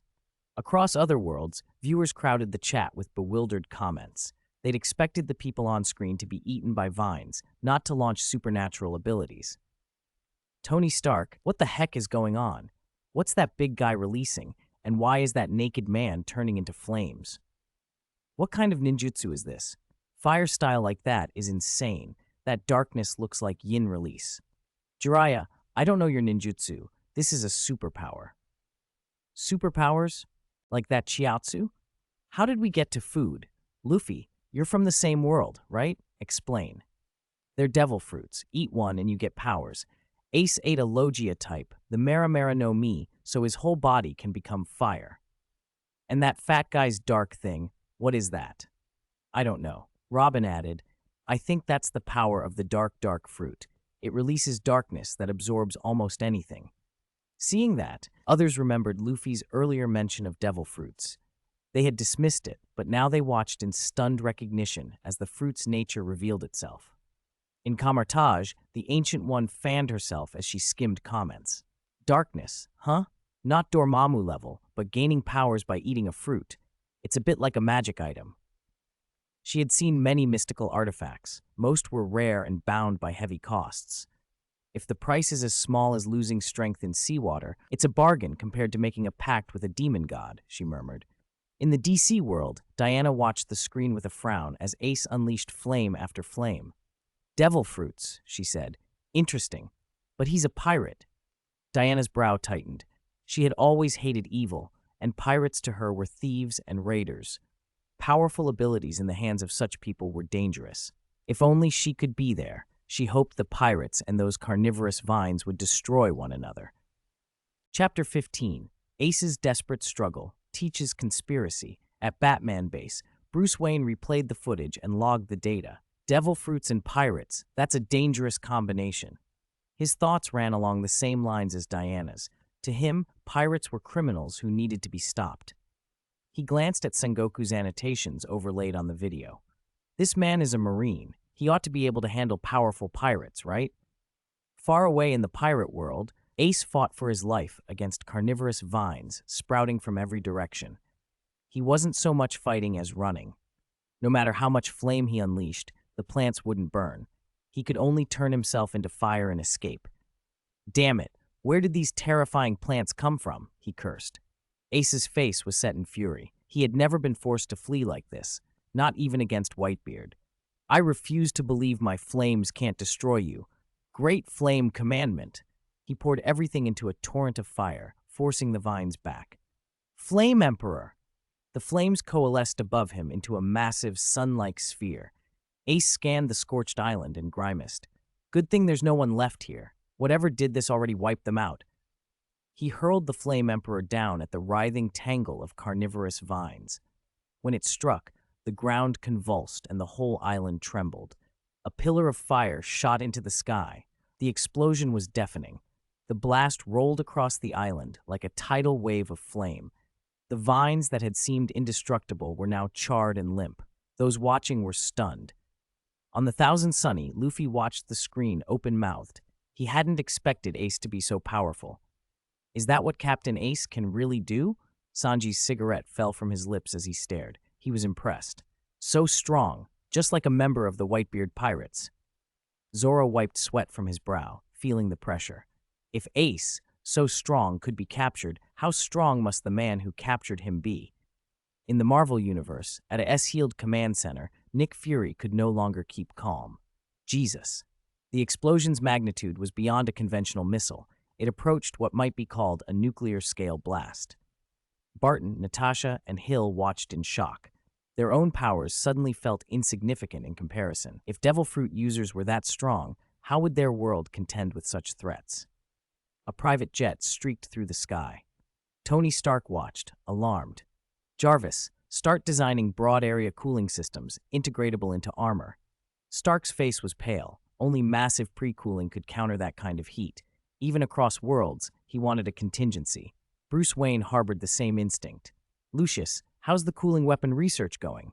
Fast-track it. Make it portable and wide-ranging. Don't ask questions. Just do it for the fire department, Bruce said into the phone. Meanwhile, in the Naruto world, Naruto stared at the explosion and swallowed hard. If it were you, perverted hermit, could you fight that? He asked Jiraiya, feeling certain he couldn't. Jiraiya forced a grin. Of course, no problem. He needed to save face in front of his disciple, though inside he knew the Flame Emperor's power exceeded ordinary fire release techniques. Tsunade watched the screen with a frown. Perhaps only someone like Hashirama Senju could match that. If such people appeared in her world, it would be a new level of danger. Back on the island, Ace dropped to his knees, panting. Using that technique had drained him, otherwise he wouldn't be so vulnerable. He scanned the charred vines, but more still writhed at the edge of the blast. He ran out of options. I can't beat this. Best to run for now, he admitted, though it gnawed at him. Captain Ace, where do you think you're going? A voice called. Blackbeard, Marshal D. Teach, suddenly materialized behind him. Ace spun, but Teach's fist drove him to the ground. Dark water, Teach barked. He grabbed Ace's throat and used his devil fruit power to steal Ace's ability, leaving Ace helpless to resist. Caught you a second time. You really don't learn, do you? Teach smiled, eyes cold. An unexpected hiccup won't stop me from taking you. Teach looked at the chaos around them. He couldn't linger. Time to go. Ace gritted his teeth, furious at being captured again. On the Thousand Sunny, Luffy screamed, Ace! He watched helplessly as Ace was taken. He didn't understand how it had happened. Ace should be able to turn into fire and escape. Frankie leaned forward at the screen, that darkness on Teach's hand. Robin's voice was urgent too. Ace, run! Luffy could do nothing but shout. He felt utterly useless. Teach hoisted Ace and prepared to leave. Let's go, Captain Ace. Enjoy your little moment of freedom. Then a voice cut across the island, old, booming, and unmistakable. You brat! Always causing trouble. Don't even think about running while you're in my hands. The sound made Teach tremble. The marine hero Garp was flying through the sky toward them, an elderly man, but still terrifyingly powerful. Chapter 16, Garp's Iron Fist. The audience's shock. Seeing Garp flying through the air, Ace was stunned. Grandpa, why is he here? Hero Garp. Teach's face registered shock the moment Garp appeared. He had no desire to confront such a fearsome figure. A strange rustling filled the air. The carnivorous vines Ace's Flame Emperor had mostly destroyed began regrowing and multiplying at an astonishing rate. In the blink of an eye, the island was a dense tangle again. What kind of terrifying plant is this? Teach muttered, his eyes trembling. He knew better than anyone how devastating Ace's Flame Emperor was, and yet even that couldn't finish off these vines. Fear tightened his chest. Is this the plant monster Sengoku mentioned? It really is something. Garp watched the surging vines with a broad grin and lifted his fist. No matter what kind of monster it is, it'll be crushed under my fist. He focused every ounce of strength into his hand, compressing his armament haki until it radiated with raw force. Iron Fist, crush! Garp's punch struck like a falling meteor, detonating with a terrifying impact. Explosions ripped through the tangle as vines and earth blew apart. With his bare hands, Garp carved out a massive crater. Teach was hurled through the air, spitting blood. The dark fruit absorbed and amplified every blow. The pain felt like 3 times normal. Garp's full power strike alone would have been unbearable. Multiplied, it threatened to cripple, if not kill. Garp smiled at the ruin he'd made. Then his expression hardened. The vines were already filling the gaps, wrapping back together and closing in on him. Ha! So this is as Sengoku said. Its regeneration is unbelievable. I thought he exaggerated. Garp had never seen anything survive a full-power attack from him. He looked serious. Kuzan, I'll need your help. A light blue figure streaked from the sea and landed on the island in an instant. Ice Age. Aokiji wasted no time. He breathed out a blast of frigid air that began freezing the massed vines into ice. The chill spread like a tornado. More and more plants locked into crystalline stillness. The remaining unfrozen vines shoved through the ice toward Aokiji, but he kept deepening the freeze. Garp, Aokiji called, and Garp answered with a barrage of violent shockwaves from his fists, blasting any vines that threatened Aokiji and clearing space for the cold to reach further. With Garp punching through the swarms and Aokiji extending the freeze, the carnivorous forest turned into an icy wasteland. Iron Fist. Crush! Barrage! Garp unleashed a furious series of full-power punches. Explosions shook the island as if meteors kept falling. The frozen vines shattered under his blows. Whenever the vines used cracks in the ice to try to regenerate, Aokiji's breath froze them again before they could take hold. Bit by bit, the once impenetrable forest thinned until the island calmed at last. On board the Thousand Sunny, everyone watched the screen glued to the battle. My goodness, this is Aokiji and Luffy's grandpa? Zoro couldn't stay calm. His eyes were wide. They'd faced Aokiji before and been utterly suppressed. If Aokiji had been serious from the start, no one present would have survived. But what stunned Zoro most was Garp. Bare-handed destruction on that scale. Was this really the power of a marine hero? No one aboard dared breathe. Luffy, did you know your grandpa was this strong? Usopp asked, voice shaking. If Garp had been serious back then, not even the coup de burst would have saved them. I didn't know either, Luffy said, his face blank. He suddenly understood how he'd survived being on the receiving end of Garp's fists as a child. The broadcast caused an uproar across worlds. Fury's voice echoed many viewers' shock. What is with that old man? How can he have such destructive power? Is that a devil fruit? Sengoku answered plainly. Of course not. Garp is a man who trained his body to the absolute limit. He isn't a devil fruit user. Trained himself? Come on, are you serious? How could a human be that strong? Tony Stark demanded. Zoro shrugged. Why not? You can get that strong if you train hard. Sun Wukong grinned. Exactly. My friend could reach that level too. That old man is amazing. I'd love a match. Tsunade nodded approvingly. That kind of destructive power from fists alone, I can relate. Bruce Wayne's pupils narrowed at the screen. He had worked to push human limits to fight crime. Martial arts, conditioning, discipline. But he never expected an unrefined-seeming man like Garp to surpass what Bruce had considered the human pinnacle. Seeing that gap made a chill run down his spine. The difference between humans in different universes is enormous, he realized. In S.Shield's viewing room, Fury's face was stone. The raw devastation Garp displayed dwarfed even the recent rampages they'd witnessed from the Hulk. Could a human really do this? Fury turned to his 2 best operatives for answers. Can humans train to this extent? Natasha and Barton exchanged a look and shook their heads. In their judgment, even 10,000 years of training wouldn't have pushed them to Garp's level. Chapter 17. Containment is successful. Rewards for 3 Kamartaj. The sorcerer apprentices stared at the screen, stunned by Vice Admiral Garp's display. They could accept the devil fruit as a kind of power that came from knowledge beyond ordinary comprehension. After all, they dealt in such things themselves. But Garp had achieved comparable effects purely through training. And it wasn't just him. People from the Dragon Ball and Naruto universes could do it too. It was too outrageous. Sorcerer Ancient One, are the differences between universes really that vast? Mordo asked, incredulous. The Ancient One, still fanning herself, finally drew in a breath and answered.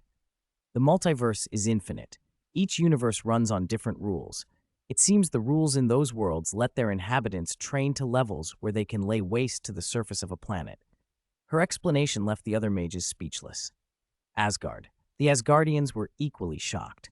In their view, humans were fragile, no match for even a single Asgardian finger, but Garp's display shattered that assumption. Even Thor stood dumbfounded, wondering if he could withstand a barrage of punches like that. Loki watched with a wicked grin. Brother, Loki teased, these humans from that pirate world are formidable. Do you think you could beat one of them? Thor puffed up immediately. Of course I could. I am Asgard's strongest warrior. Why would I fear mere humans? He swung his hammer to bolster his bravado, unwilling to look weak before Loki. Leo World. Feng Yuan and Moriboshi Dan watched the broadcast in disbelief. An earthling with that kind of power? Feng Yuan whispered. I can hardly imagine it. If everyone on our Earth were that strong, we wouldn't fear monsters or aliens, Moriboshi Dan said, but then shook his head. No, our situation is different. Feng Yuan, though, was inspired. Leo had little stamina for energy beams and couldn't fight at range for long. If he could deliver impact punches from a distance like Garp, using impact to obliterate an opponent, he could make up for Leo's range problem. He pictured performing his flying Leo kick and the impact hitting before his foot landed, crushing the enemy. He clenched his fists. If an Earthling could do it, maybe he could too. Doraemon World. Nobita stared wide-eyed at Doraemon. Could I train to that level, Doraemon? If he were as strong as Garp, John wouldn't bully him, and maybe he'd finally win Shizuka's heart. Doraemon dismissed the notion immediately. You're dreaming. Humans in our world can't train that far. Nobita slumped, disappointed. Back at the containment site, Aokiji watched the frozen carnivorous vines with a grave expression. He'd never seen anything like them. Monsters even Garp's iron fists hadn't completely destroyed. We need to get to the bottom of this when we return, he said. When I asked Sengoku earlier, he only mentioned SCP objects and another universe. I don't really understand. They had landed, and Garp examined the vines encased in ice, tilting his head. Aokiji pointed toward Fire Fist Ace, who was not far off, his flames still smoldering from resisting the cold. How should we handle him, Mr. Garp? Aokiji asked. During the freezing, Aokiji had deliberately left Ace alone. Ace's flames had borne the brunt of the cold, but that had exhausted him. Garp's face darkened. He'd been ordered by Sengoku to capture Ace alive.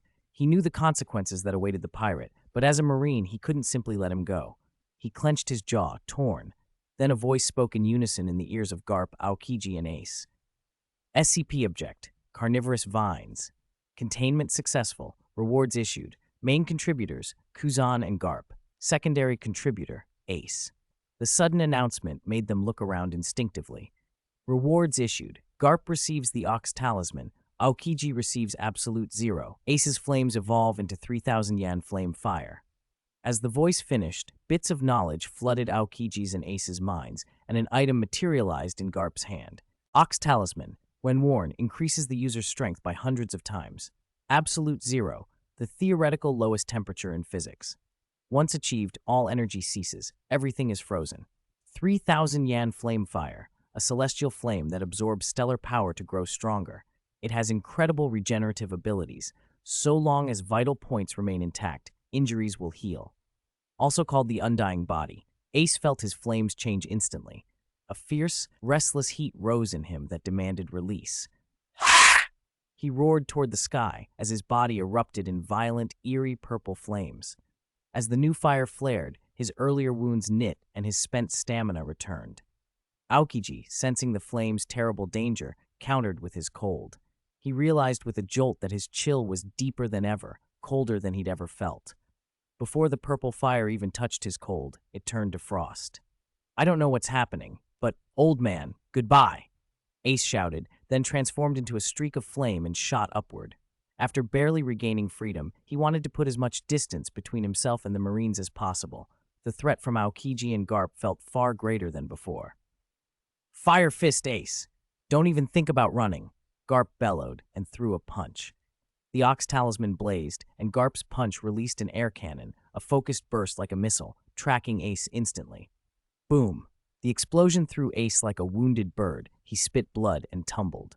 The 3,000 Yan flame fire, however, immediately began repairing his injuries, letting him recover and resume flight. Garp stared at his fist and the Ox Talisman in bewilderment. His punch had felt ordinary, so how had it become a weapon that chased a fleeing Ace like that? Was it the talisman? "Aokiji, should we keep pursuing Ace?" Garp asked. Aokiji shrugged, calm. "He's already too far. We can't catch him. Let it go." Garp seized on the excuse as if to conceal his own conflicted feelings. Aokiji had no choice but to accept it. Garp then glanced at the carnivorous vines and the Blackbeard pirates, who lay frozen nearby, and a cold killing intent flashed across his face. Chapter 18. The next containment is the Fire Demon. Garp stared at Teach and his crew with thinly veiled fury. They had almost dragged Ace off to Marineford, and Garp knew better than most what fate awaited him there. "Teach, is it? Now that you're in my hands, don't expect an easy time," he threatened. Aokiji said nothing. He merely looked at the cold air around him, quiet and unreadable. On the Thousand Sunny, Luffy whooped, "Yahoo! Ace got away!" He and Usopp and Chopper linked arms and launched into a strange, celebratory jig.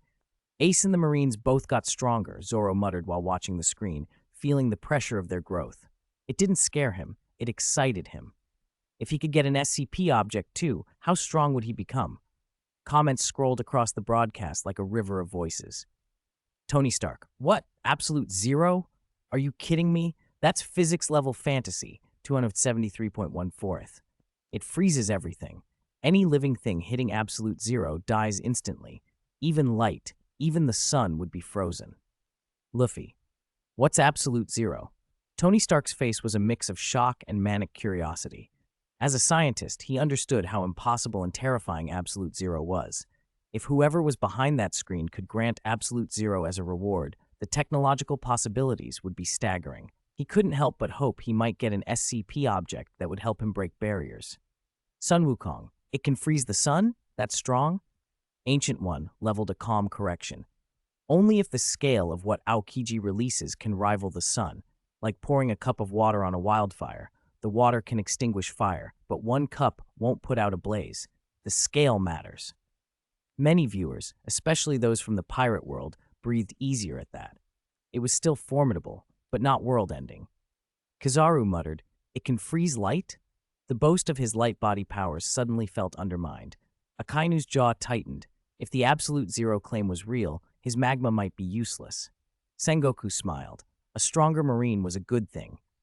Garp, with his iron fist now supposedly amplified hundreds of times over, could make short work of foes like Kaido or Whitebeard. The Marine Force gaining such powers excited him. More SCP objects could mean even greater strength for their side. Yet he hadn't forgotten Ace. The unknown 3,000 Yan flame, whatever it was, made Ace's newfound power troubling. Gritting his teeth, Sengoku picked up his Den Mushi and barked an order into the receiver. "Issue an order. Raise Fire Fist Ace's bounty to 1 billion berries." The on-screen comments continued to flood in. Naruto, "I don't fully get it, but it sounds incredible." Vegeta scoffed. "It's just ice. I can break it." Moriboshi Dan replied to Vegeta, blunt and practical. "If you attack inside absolute zero, your attack will freeze instantly." "I don't buy into this fear-mongering. Absolute zero, CP objects. None of them can match me, Lord Vegeta." Deanna, "From your words, it's clear you're arrogant." "How dare you insult me? If we were in the same universe, you'd be dead already. Try me. I've stopped countless beings who invaded Earth. You wouldn't be exempt." Bruce Wayne, watching the stream in the DC feed, sat up. Diana's tag showed DC. She was in his universe. If beings existed there that fought off invaders like she claimed, his world was more complicated than he'd thought. He started digging into anything he could find about her. In the Marvel feed, the Ancient One read Diana's comment with a flicker of interest. Could she be Sorcerer Supreme material too? Interesting, she thought. While speculation buzzed, the screen spoke again in the same cold electronic voice. Over with Xie Yun, it chimed. Congratulations, host. You have received the reward, Carnivorous Vines Dominance. You can release and control vines at will and retract them. Xie Yun watched a vine slide out from the cuff of his sleeve, swaying obediently. He tested it. Attack! The vine shot forward like a projectile. Split! It divided into several slender tendrils. Retract! The strands vanished back into his clothing. He grinned. This ability promised a versatile, vexing method of offense and control. I'm looking forward to the next ability, he said to himself, eyes still on the monitor. Now predicting the next SCP object, Pyro, the system intoned. All eyes turned toward the announcement. Some leaned toward hope. Maybe they'd get a reward, while others recoiled at the thought of what might appear next. SCP object Pyro is a being identical to fire. Its physiology is incomprehensible. It is literally flame, yet possesses life. Its only sustenance is combustible material, which it consumes without limit. This process is highly dangerous. Pyro constantly moves to seek flammable material, causing fires wherever it goes. As its range expands, so does the area of burning. There was once a town entirely consumed by Pyro. The broadcast cut to footage of a forest party, young people laughing around a campfire, roasting meat, oblivious to danger. A tiny spark flitted from the fire. Normally, such a spark would die out on the ground. But this spark moved like a living thing. It hopped toward a stack of small gas canisters nearby. Boom! An explosion obliterated the campers. The spark swelled into a larger flame, leaping and feeding on the remains, bodies, tents, trees. With each mouthful of fuel, it grew, and the blaze around it intensified. In moments, the whole forest was an ocean of fire. Pyro rolling through it like a predator, consuming everything combustible in its path.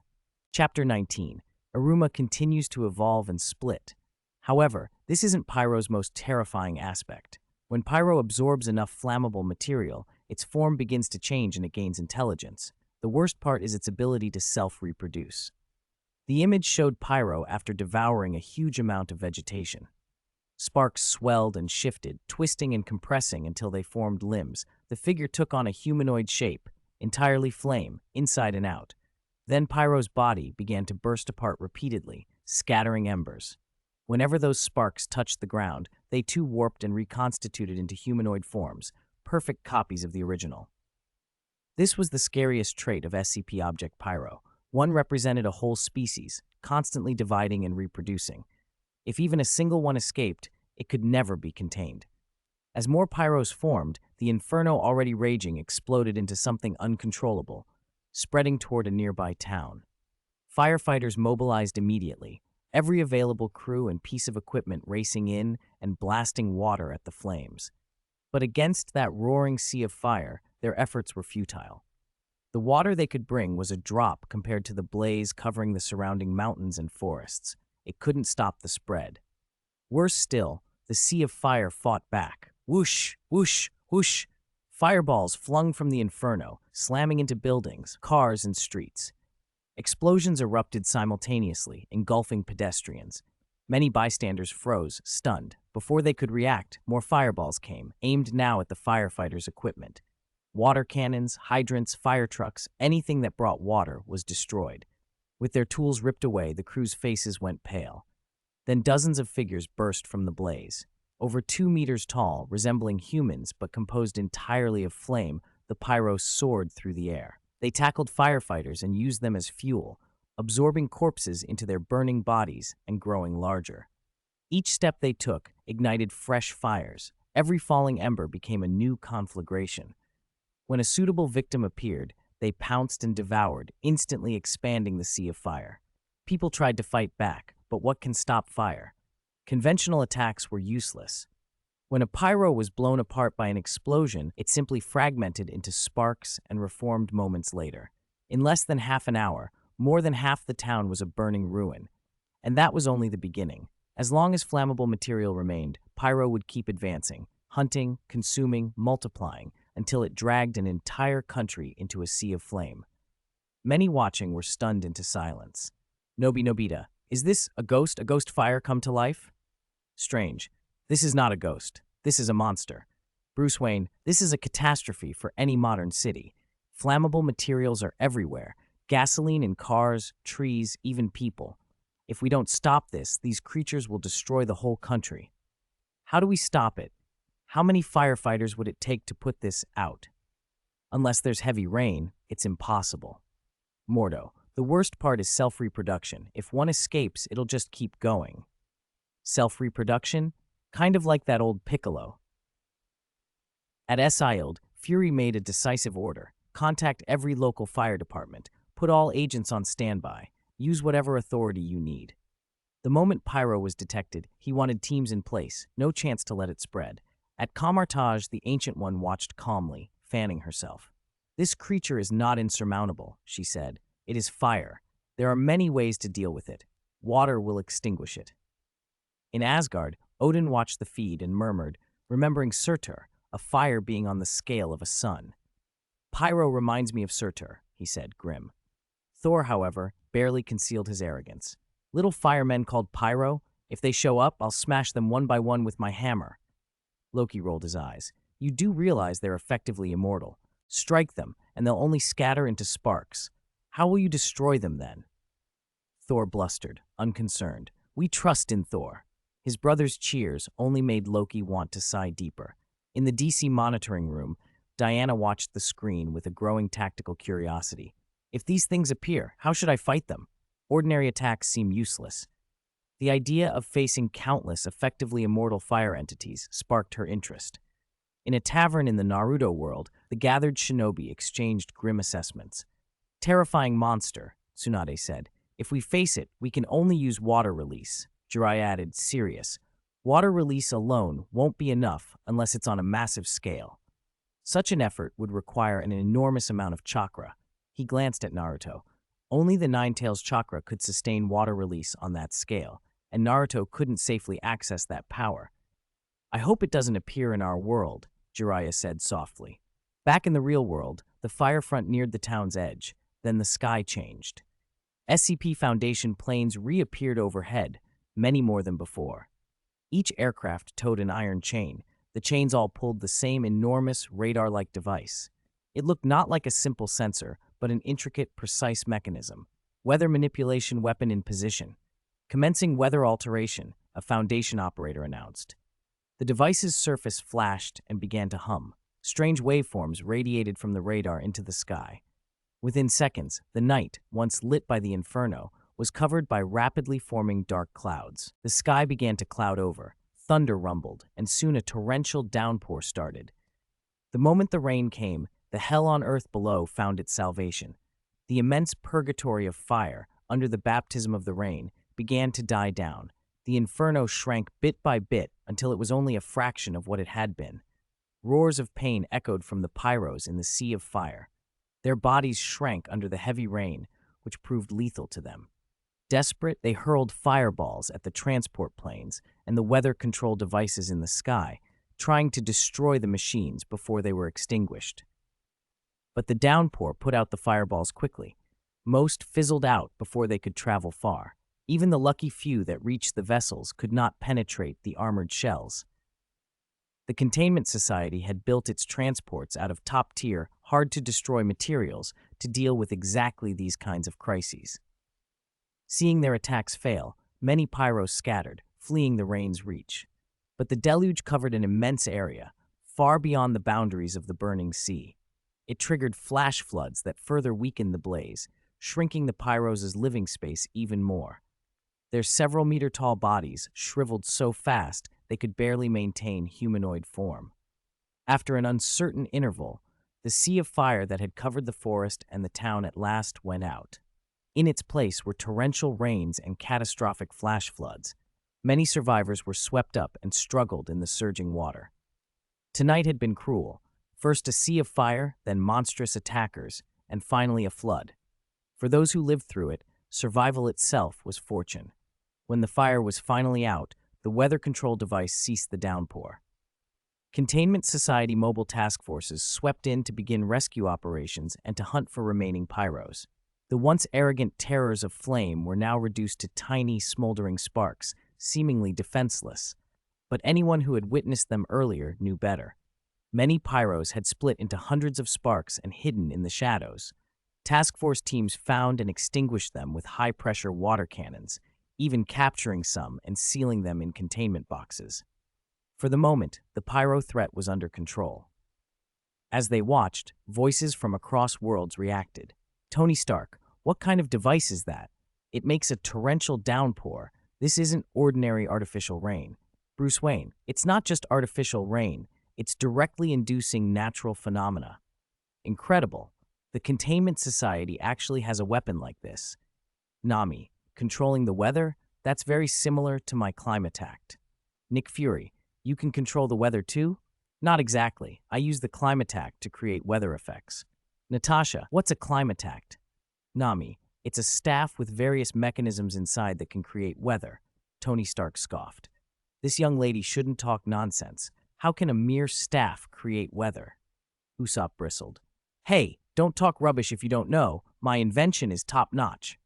Marvel Private Jet. Tony paid Usopp and Nami no mind. He didn't believe a staff could control the weather, but the Containment Society's device lit a fire in him. As an inventor, how could he not be tempted? If they could study it, why couldn't he?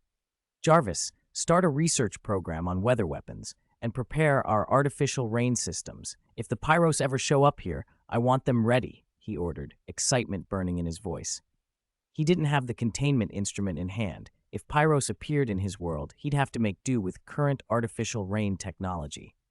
DC, Wayne Enterprises, Batman Base. Lucius, help me launch a project to develop a weather control device, Bruce Wayne said. Officially, it's for firefighting. Imagine being able to call rain on demand to put out a blaze. On the other end of the line, Lucius sighed inwardly. Equipping the fire department with a weather control weapon would be a bureaucratic nightmare. Okay, also start predicting where in the worlds the pyros might appear next. And Lucius, get Wayne Enterprises' existing rain-making equipment ready. It might be useful. Sir, did the fire scare you? You've been obsessed with firefighting gear all day, Lucius complained. Don't ask why. Just handle it, Bruce replied vaguely. S-Yield, are our artificial rain devices ready? Nick Fury asked Agent Hill. They're ready, but they're national-level assets. If we mobilize them publicly, there'll be a lot of noise, Hill warned. Then don't broadcast it, Fury said flatly. The agents exchanged looks. Doraemon whirled. Nobita, what do we do if creatures like those show up here? Nobita fretted. Don't worry, Doraemon said nonchalantly. It's just weather. I've got one too. If Pyros manifested, he'd use his compact weather control gadget to douse the flames. Nobita immediately relaxed. When Doraemon was around, there was little to fear. Dragon Ball World. Uncle Piccolo, what if one of those monsters appears here? Gohan asked, alarmed. No big deal, Piccolo replied dismissively. A ki blast will put out the fire. If needed, I can even manipulate seawater to wash over them. He glanced at the sky. Against that threat, the Saiyan menace still felt more pressing. Pirate World. If it shows up here, it shouldn't be too far, Fleet Admiral Sengoku mused. I hope it's somewhere Aokiji can reach in time. He welcomed the chance. No matter how fearsome the Pyros, with Aokiji on the scene, the Marines had a shot. Solving it would bring rewards and prestige. Leo World Moriboshi Dan and Feng Yuan were unconcerned. If Feng Yuan transformed into Leo and unleashed the ultra water stream, the Pyros would be washed away, and they'd earn rewards in the process. Containment Network Command, prediction result. The Pyro will appear in Naruto World.